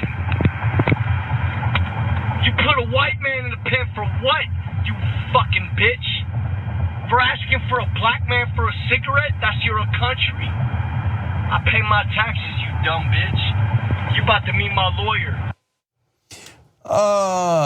Okay, Yeah. So believe it or not, he added one thing that made it even worse. He said, I've got more millionaire lawyers than you know what to do with, you stupid bitch. Wow. Wow, okay. So the amount of restraint that you see from the cops is awesome. And look, I want to be fair because I don't know these particular cops. I don't know how they've handled other situations in the past, but I do know that just yesterday we did a story about a police officer in Georgia beating a homeless woman while she laid on the floor with his baton, right? Luckily, she didn't die as a result of that. But it was just interesting to see these videos and juxtapose these videos to all of the other police stories that we've done in the past. And look, I'm not saying that because I wish that they would have done something violent to him. I'm saying it because these are great cops. This is how you're supposed to handle a situation. And regardless of someone's socioeconomic status or racial background or any of that stuff, this is how, and it's a difficult job because I couldn't do it, right? If someone's talking to me like that, you think I'm gonna sit there and be calm? Hell no, I'm not gonna be calm, which is why I'm not a cop. I actually think you're giving the cops in this case a little bit too much credit. So let me get to that in a second. But I hear what you're saying, and of course, everything's always slightly different. So there's no two cases that are perfectly analogous. But so if a poor person, instead of a rich celebrity like him, had said, "I'm going to shoot your head off," or whatever he said, you threaten the cop's life. Yeah. Oh man, that is not going to go over well. Okay. Now, on the other hand, he's already in the back of the car at that point. He's already handcuffed, so you would have to pull over, pull him out, and then kick his ass.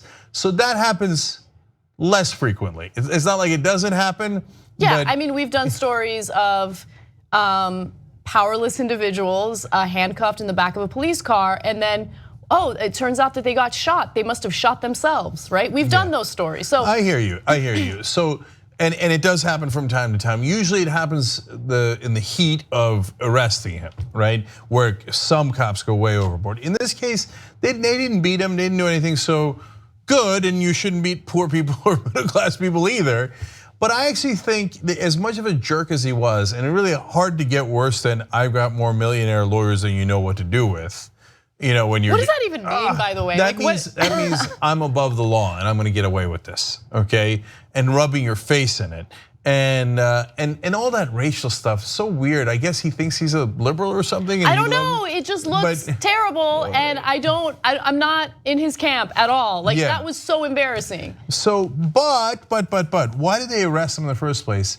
The official reason is he became disorderly, using profanities and vulgar language in front of the women and children present.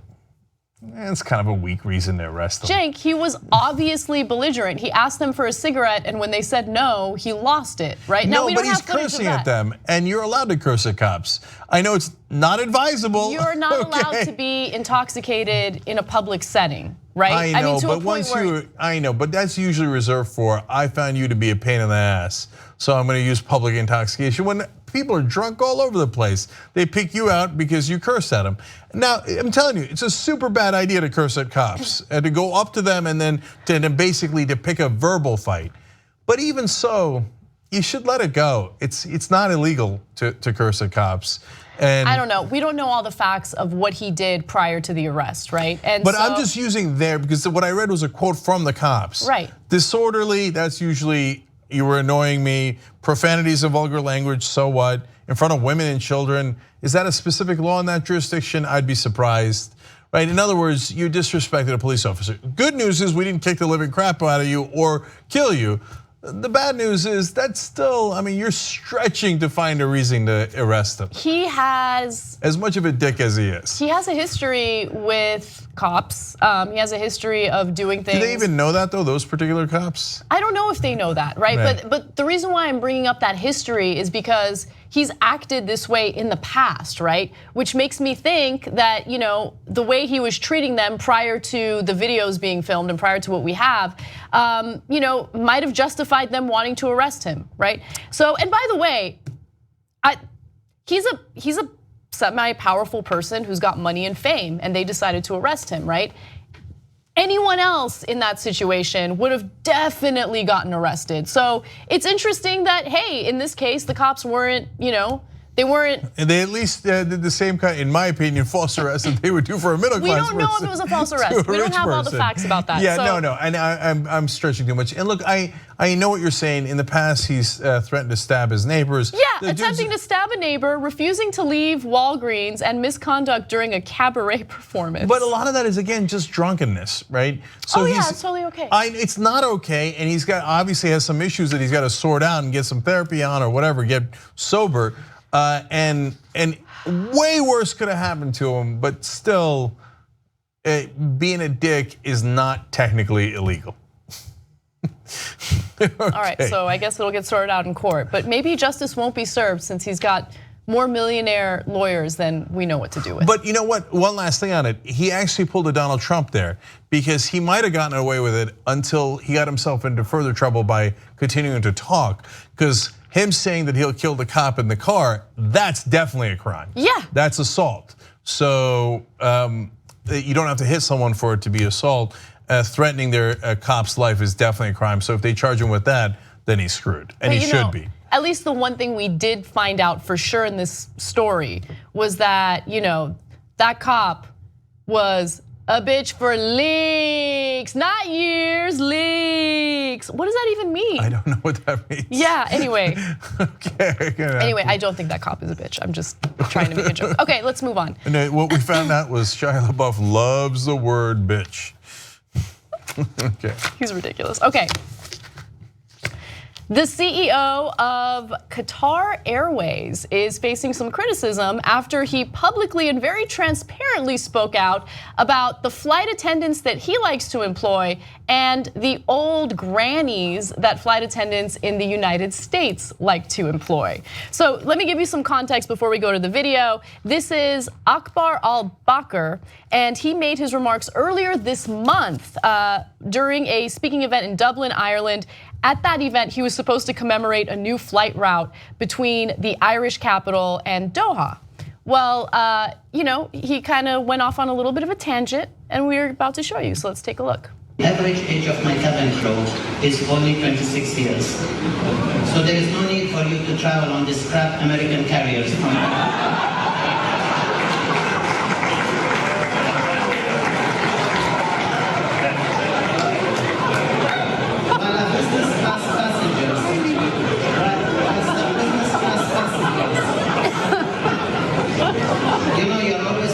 By grandmothers on American carriers.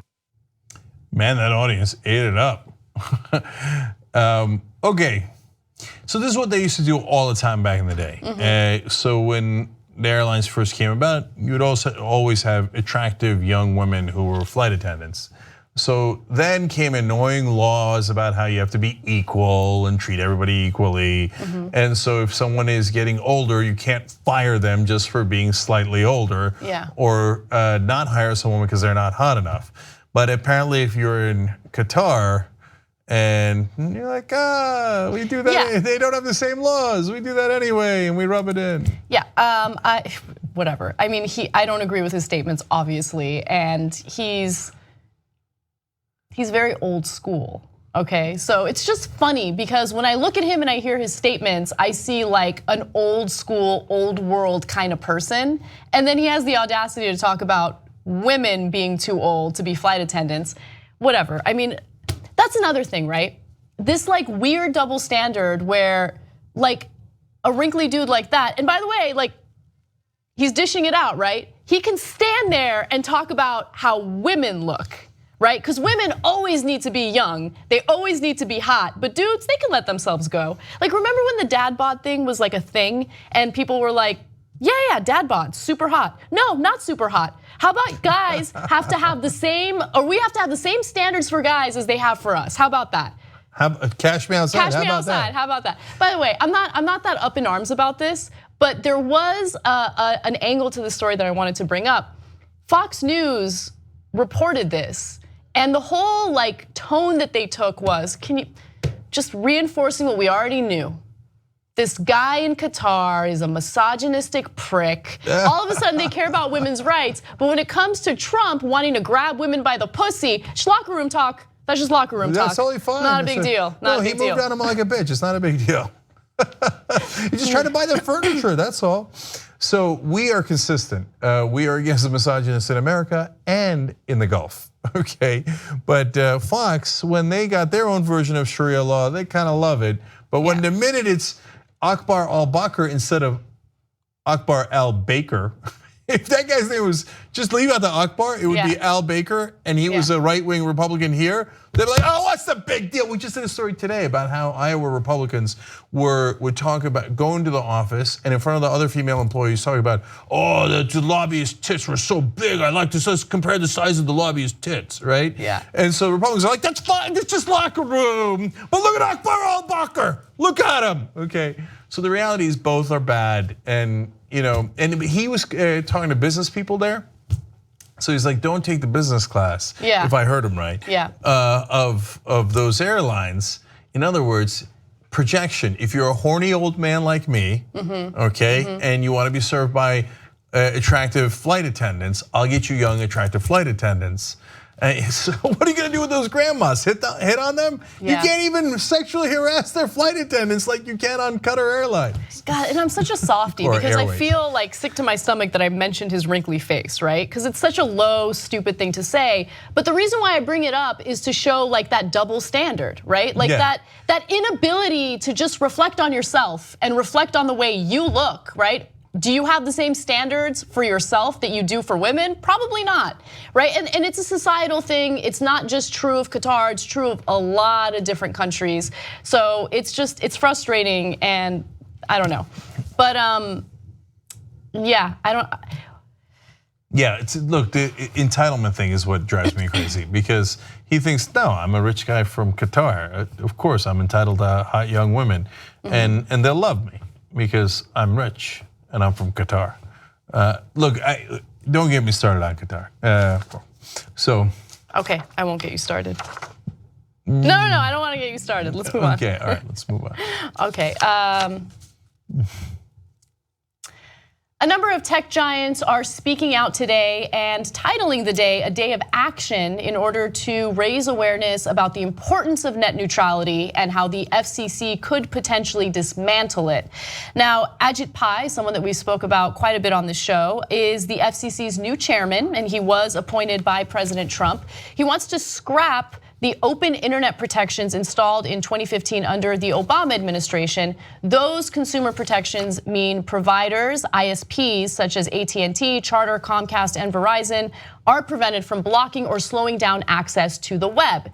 So, a number of these tech giants decided to approach this in different ways. And at first, I was ready to applaud them because I think it's important for them to get involved. But then when I dug a little deeper, I realized that in reality, Reddit is the only one that did something that actually grabbed people's attention. So let's go to that. So if you go to Reddit, you'll see this thing pop up. This is the first window that you'll see. And it basically lets you know that if you get rid of net neutrality, it's gonna slow down certain web pages that you might view often. It'll be difficult for you to get the type of content that you like. So it's a pixelated logo that loads in its upper left corner before begging users to upgrade their monthly bandwidth allowance. Meanwhile, a pop-up blocks the page with a message typed out at a frustratingly slow speed. The internet's less fun when your favorite sites load slowly, isn't it? So I love that because it makes people, users, realize the importance of net neutrality if they hadn't before. And think about it, people who go to Reddit that day are less likely to stick around because they're annoyed by this slow typing message. Right. And a lot of them won't even get the message. But Reddit's users are, well, there's a lot of adjectives for them, but they're certainly more sophisticated when it comes to the internet. And so at least most of them will understand it. They're not like the average internet user, but still they're risking revenue for that day. They're risking some sort of people leaving that day, etc. And they're doing it for the right cause. So all the credit in the world to Reddit there. Absolutely. And usually that is the epicenter for the fight back against rules like this. It is. Alexis Ohanian, who is a co-founder of Reddit, has been fighting very aggressively against dismantling net neutrality. In fact, during the last battle that we had over this issue, he was probably the most vocal member in the tech world, and I love him for it. Now, and that's a rare place where I think, I'm not 100% positive what the right wing on Reddit think about this, but last I heard, the left wing and the right wing agree on this issue. Of course, because it affects everyone negatively regardless of what your political ideology is. All right, so now I'm gonna kind of be critical of other tech giants because I feel like they didn't do enough. So let's start with Google. Google has a blog post up stating the net neutrality rules that protect the open internet are in danger of being dismantled. So it's a blog post. You don't see anything if you go to the homepage. They have the Google Doodle. They haven't done anything with that. And I just want to ask, maybe I'm completely unaware and the Google blog posts are tearing it up. They go viral. Everyone can't wait for the next Google blog post. But I'm under the assumption that no one reads Google blog posts unless they're looking for something involving troubleshooting. Yeah, so I think that I'm of two minds on this. First of all, I think that the fact that they're doing anything is great because no one's going to independently go to a Google blog post, but it will get included in the press articles. It will, and I think that's the reason why they did it. Yes, Okay. so one, they can get credit for it, but on the other hand, at least their name is in there as Google is fighting for net neutrality, and that has some effect. And so that's not such a bad thing for people who are either neutral on the issue and can be swayed, but much more importantly, for politicians that Google has some sway over because of political contributions. So we'll get to that angle in a second. Yeah, okay, so also video game streaming site Twitch has a banner announcement on its channel page while also replacing its global emotes with a spinning wheel for 24 hours. That's good. I mean, yeah, that's not bad. Yeah. Look, we can nitpick all these, but I'll take Twitch, that's not bad. Twitch is good. Yeah, I'm with you. Of course, I wish that Google had put it on the main page. Apple's not doing anything so far, by the way. Yeah, I didn't see Facebook on the list. I know Facebook's been on the list for being for net neutrality, so that's great. I didn't see them doing anything today on this particular day. But look, further context, last time there was a fight on this issue, back in 2015, Obama was in charge, and 4 million people sent in letters saying, please keep net neutrality. Part of the reason they did it, that was already had enormous organic growth, but on one day, again, the tech companies got together and they all put out a statement on their sites saying, hey, fight on this issue. And it worked and it was wonderful. It was bigger than today, okay? But that didn't sway Obama. The conventional wisdom is that swung Obama. It didn't. He did not act after the 4 million letters. He only acted after Google and Facebook and a couple other large tech companies finally came out and openly declared, yes, we're for net neutrality. Now, the reason Google and Facebook are understandably on the fence, if you look at it just from their business point of view, is yes, they would have to pay the internet service providers more money. So they'd have to pay a ransom to Comcast, Verizon, AT&T, et cetera.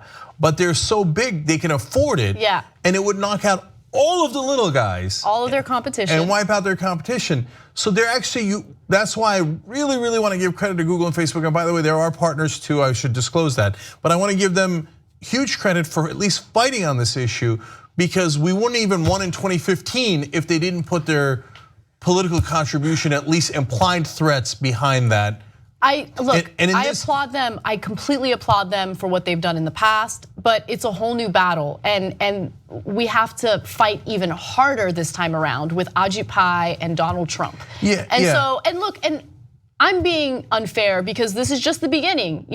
There's still some time for them to do something, and so maybe in the near future they will do something more aggressive and it will have actual results. But I'm just speaking specifically about today. I just feel like they could have done more. And I hear you on that, but the most important thing is the one we don't have an answer for yet. When you're talking about public comments, this time around, there's already been 5.1 million comments / letters sent in to the FCC. So it's not like they don't know which side the American people are on. They know, and the polling shows overwhelmingly that people want net neutrality. So the question is, and Ajit Pai is, in my opinion, clearly systemically corrupted. He was a Verizon lawyer. He was brought into the FCC to represent companies like Verizon, and he's just waiting there. He was in the Obama administration too, but he wasn't in power. Trump gets in, and he's like, great, who can I service, right? And so Trump goes, great, now give my donors exactly what they want, which is the exact opposite of the American people. And the question is, are Google and Facebook and all those guys, are they gonna mount up and fight again when it comes on to the lobbyist level? Because if they engage in that fight, we can win again. But if they even stay neutral, we're done for, and they're gonna kill net neutrality. Net neutrality is like the new reproductive rights fight, right? It just keeps coming back up again and again, every 2 years, again and again. And it's just when you think there's a victory, just wait, because it's gonna come back up again. Yeah, but and reproductive rights, it's about 60-40 pro-choice. In net neutrality, it's like 90-10. But they still don't give a shit. Yeah. And the reason it keeps coming back up is because they got billions of dollars to make. So they will keep on buying those politicians as long as we let them. Yep. Wolf-pack.com, solve the core problem. Okay, let's take a quick break here. We've got more amazing news for you when we return.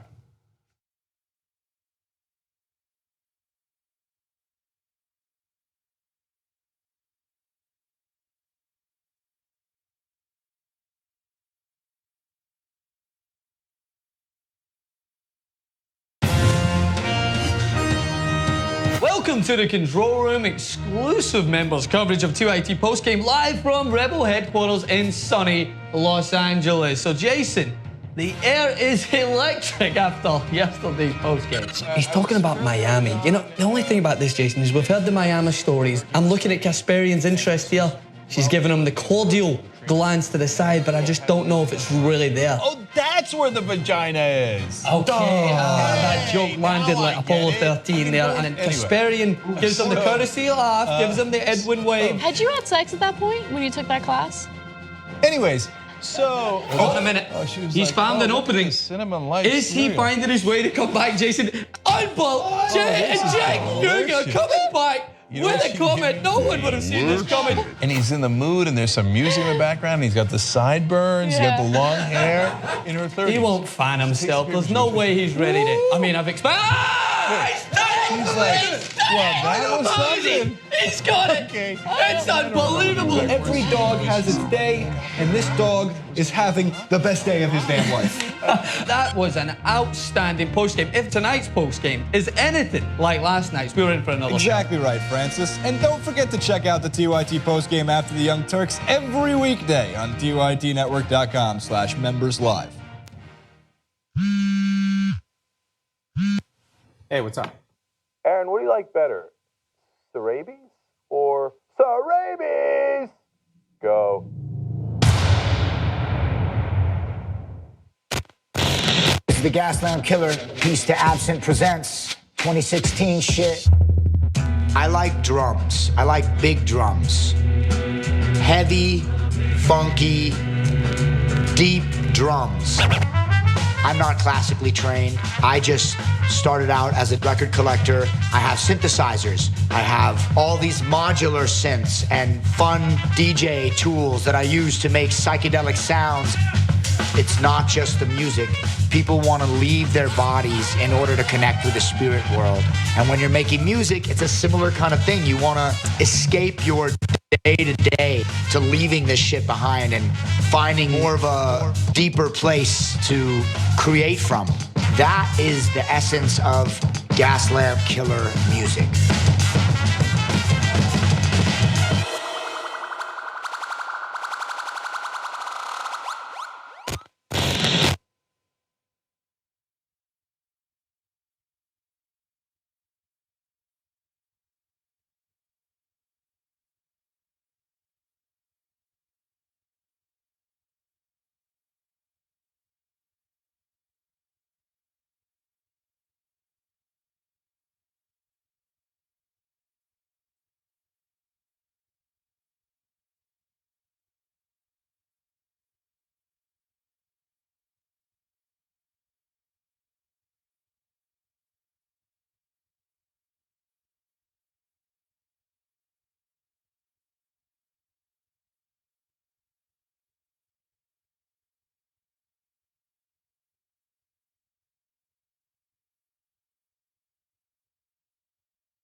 All right, back on the Young Turks.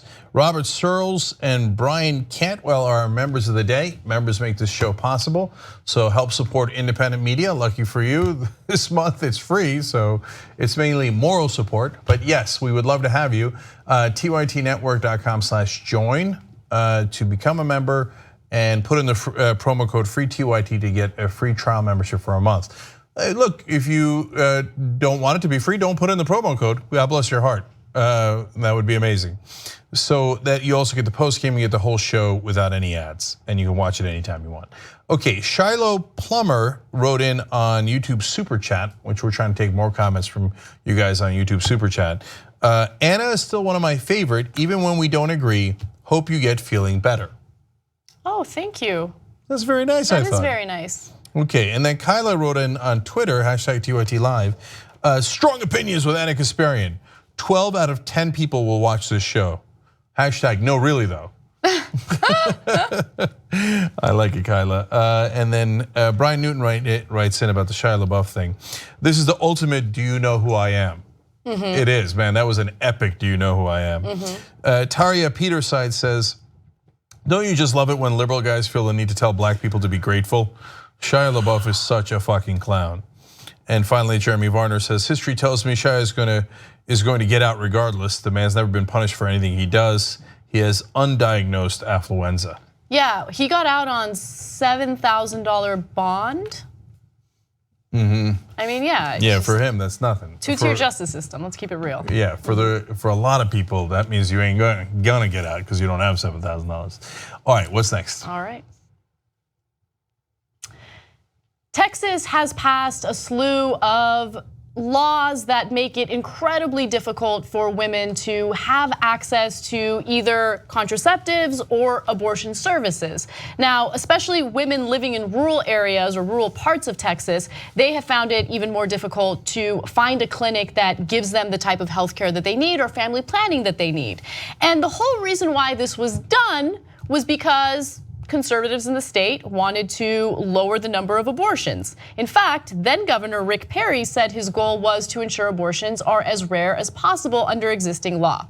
Well, interestingly enough, Texas A&M University decided to do some research to see if these restrictive abortion policies have actually given us the results or given conservatives the results that they wanted. And the truth is, no, it's actually the opposite.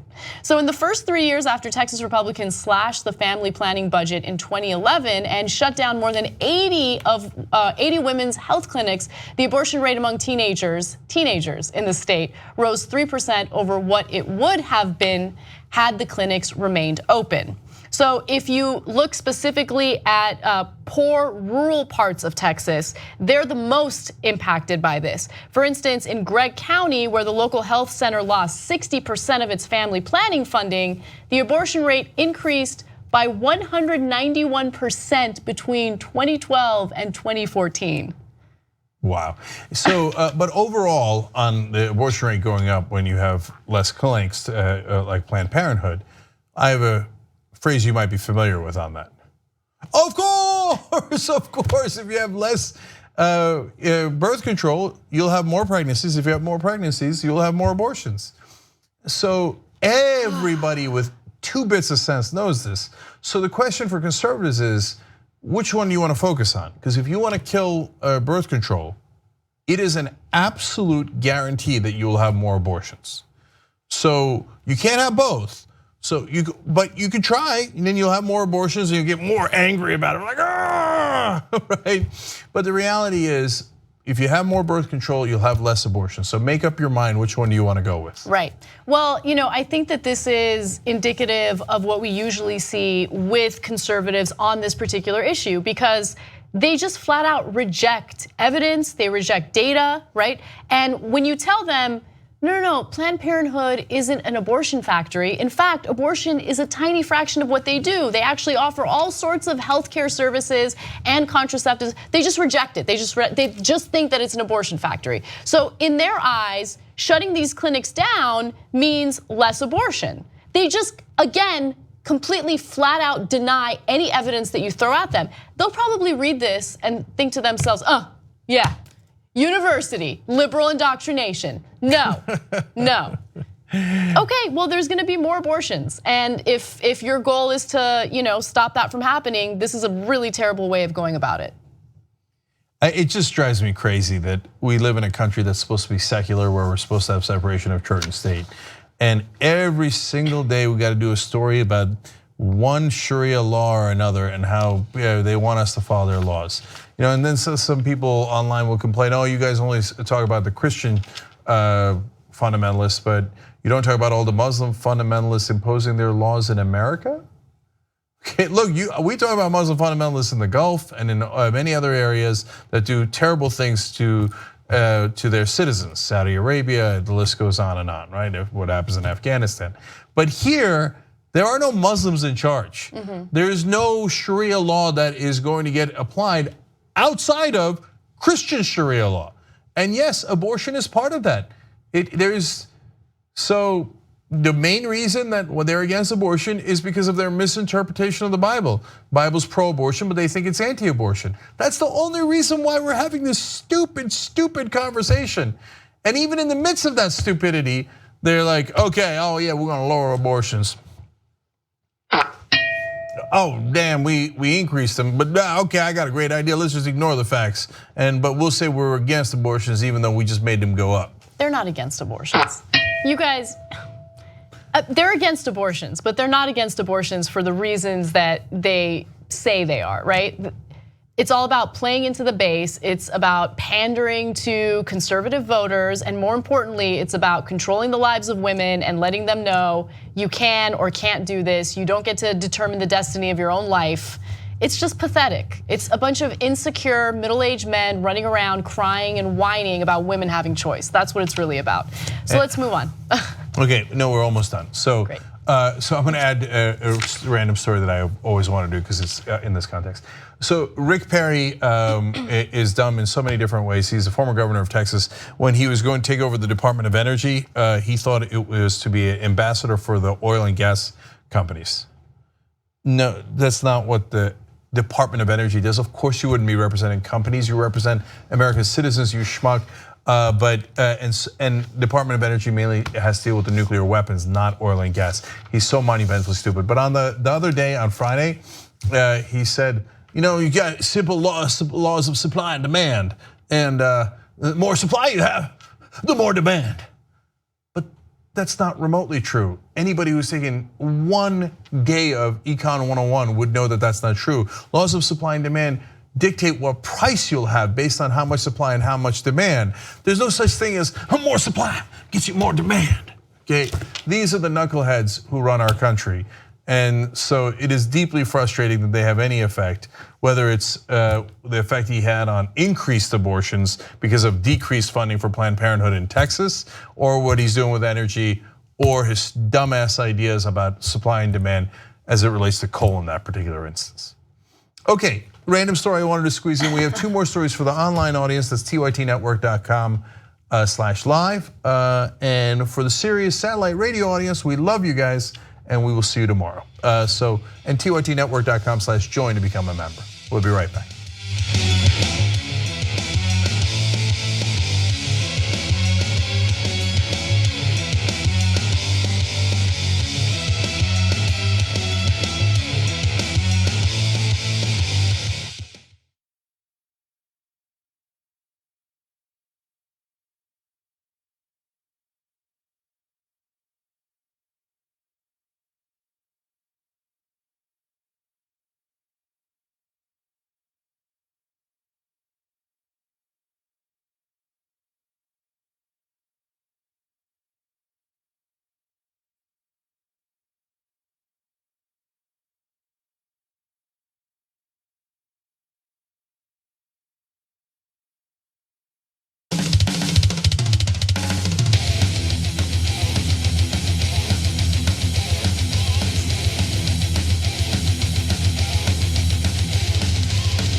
Back on the Young Turks. Casper, go. All right.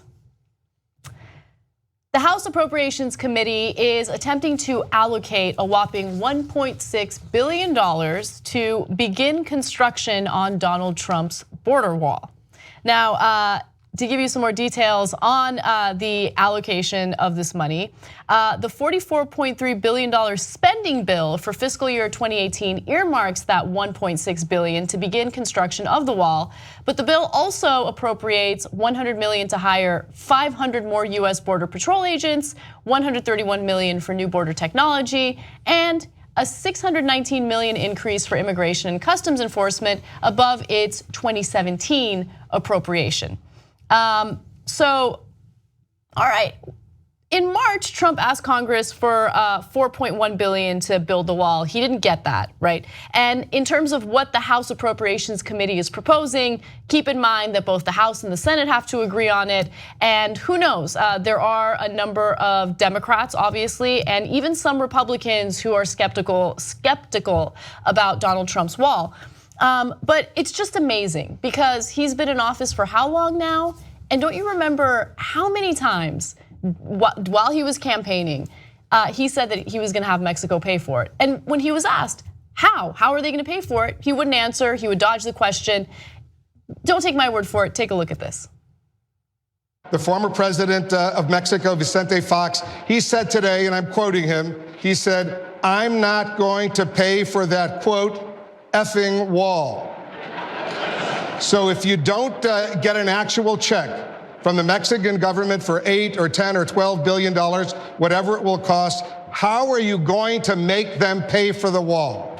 I will, and the wall just got 10 feet taller, believe me. And they're great people and great leaders, but they're going to pay for the wall. On day one, we will begin working on an impenetrable, physical, tall, powerful, beautiful southern border wall. Mexico is going to pay for the wall, and they're going to be happy about it. You know what? They're going to be happy about it. How exactly are you going to get Mexico to pay for it? Look, Mexico has not treated us well. Mexico treats us as though we are stupid people, which of course our leaders are. Do you still want Mexico to pay for the wall? So that very last clip was actually from this month, July 7th, I believe. And he still thinks that Mexico is going to pay for the wall as he's asking Congress to allocate, billions of dollars to begin construction. He's just such a clown. And people who thought that he was going to have Mexico pay for it, really, he would never answer how. How are you going to make them pay for it?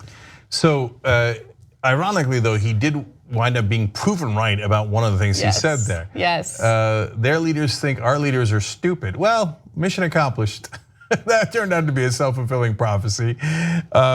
So here's what's going to happen and what Trump will say about it. Yeah. They're going to build a tiny sliver of that wall.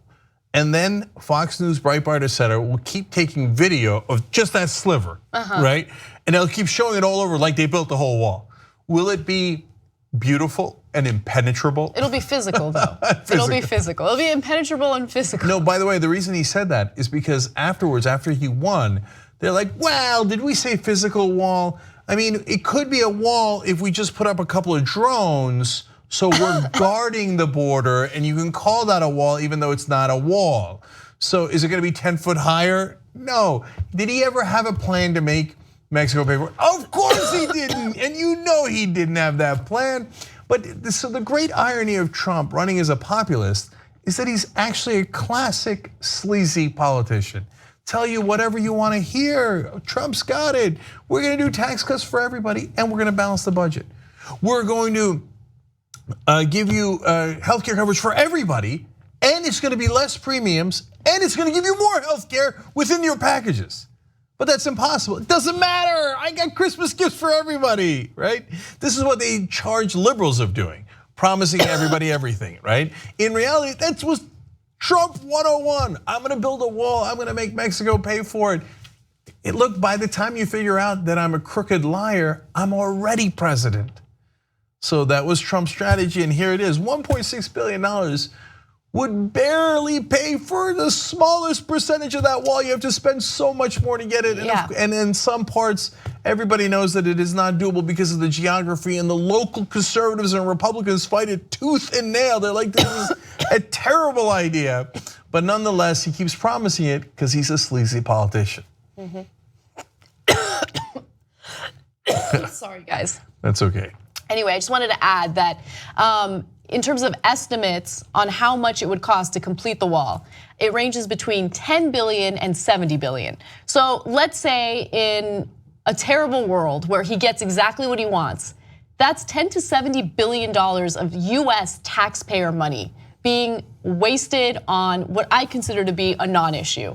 Again, no one talks about it, no one cares. More undocumented Mexican immigrants are leaving the country than coming in. Coming in, leaving. Like most of them are leaving, they're leaving, okay? Can we please focus on taking care of our own? And for people who think they're coming in here and they're taking your jobs, just please for like 1 second, read about all these farmers that raised the wages, actually included benefits packages to lure in American workers, and they wouldn't do the work because it's hard work, right? Anyway. Well, if they took your jobs, since more of them are leaving than coming in, they took them to Tijuana already, they're gone. Pew Research, please look at it. I'm not making it up. More undocumented immigrants are leaving than coming into the country, and we're wasting our time and our resources on this non-issue. Yeah, so look, what their effect on the wages, et cetera, is an interesting question, but is that the #1 factor here in what's going on with wages? Not remotely close, it's not in the top 20. But I'll end on a fun Donald Trump tweet. It says, the dishonest media does not report that any money spent on building the Great Wall for sake of speed will be paid back by Mexico later. Yeah, sure. He wrote that in January of 2017. So, Anna, there's your answer. It's gonna be paid back later. Okay, sure. Okay, so that'll mention. Oh, my favorite part was, and the Mexicans will be really happy to do it because he can't help himself. He just has to add like gratuitous, preposterous lies. They're gonna be happy about it. That's right. Anyway. The Justice Democrats are gonna break the Republicans' backs and drink their spinal fluid, but the Republicans are gonna be super happy about it. JustDemocrats.com/win. Super random tease. Anyway, what's our situation? We are about to have an awesome post-game show. Okay. And I am going to talk about someone that I caught secretly filming me yesterday. Ooh, geez, and Lord mercy, I didn't hear that. Yeah. So it'll be a pretty juicy post-game show. You don't want to miss it. So I'm starting to talk like the guys in Fargo because I'm catching up on the Fargo from this season. Ooh, that's something. We got to talk about that. I don't watch that show, but I heard it's really good. Yeah, it's super fun. You know what happens if you mash your potatoes? You get mashed potatoes. Deep. Anyways, tytnetwork.com/join to hear the post game. Lucky for you today. Lucky you, it's free. Free for a month trial membership. Put in the promo code free TYT. Bye-bye.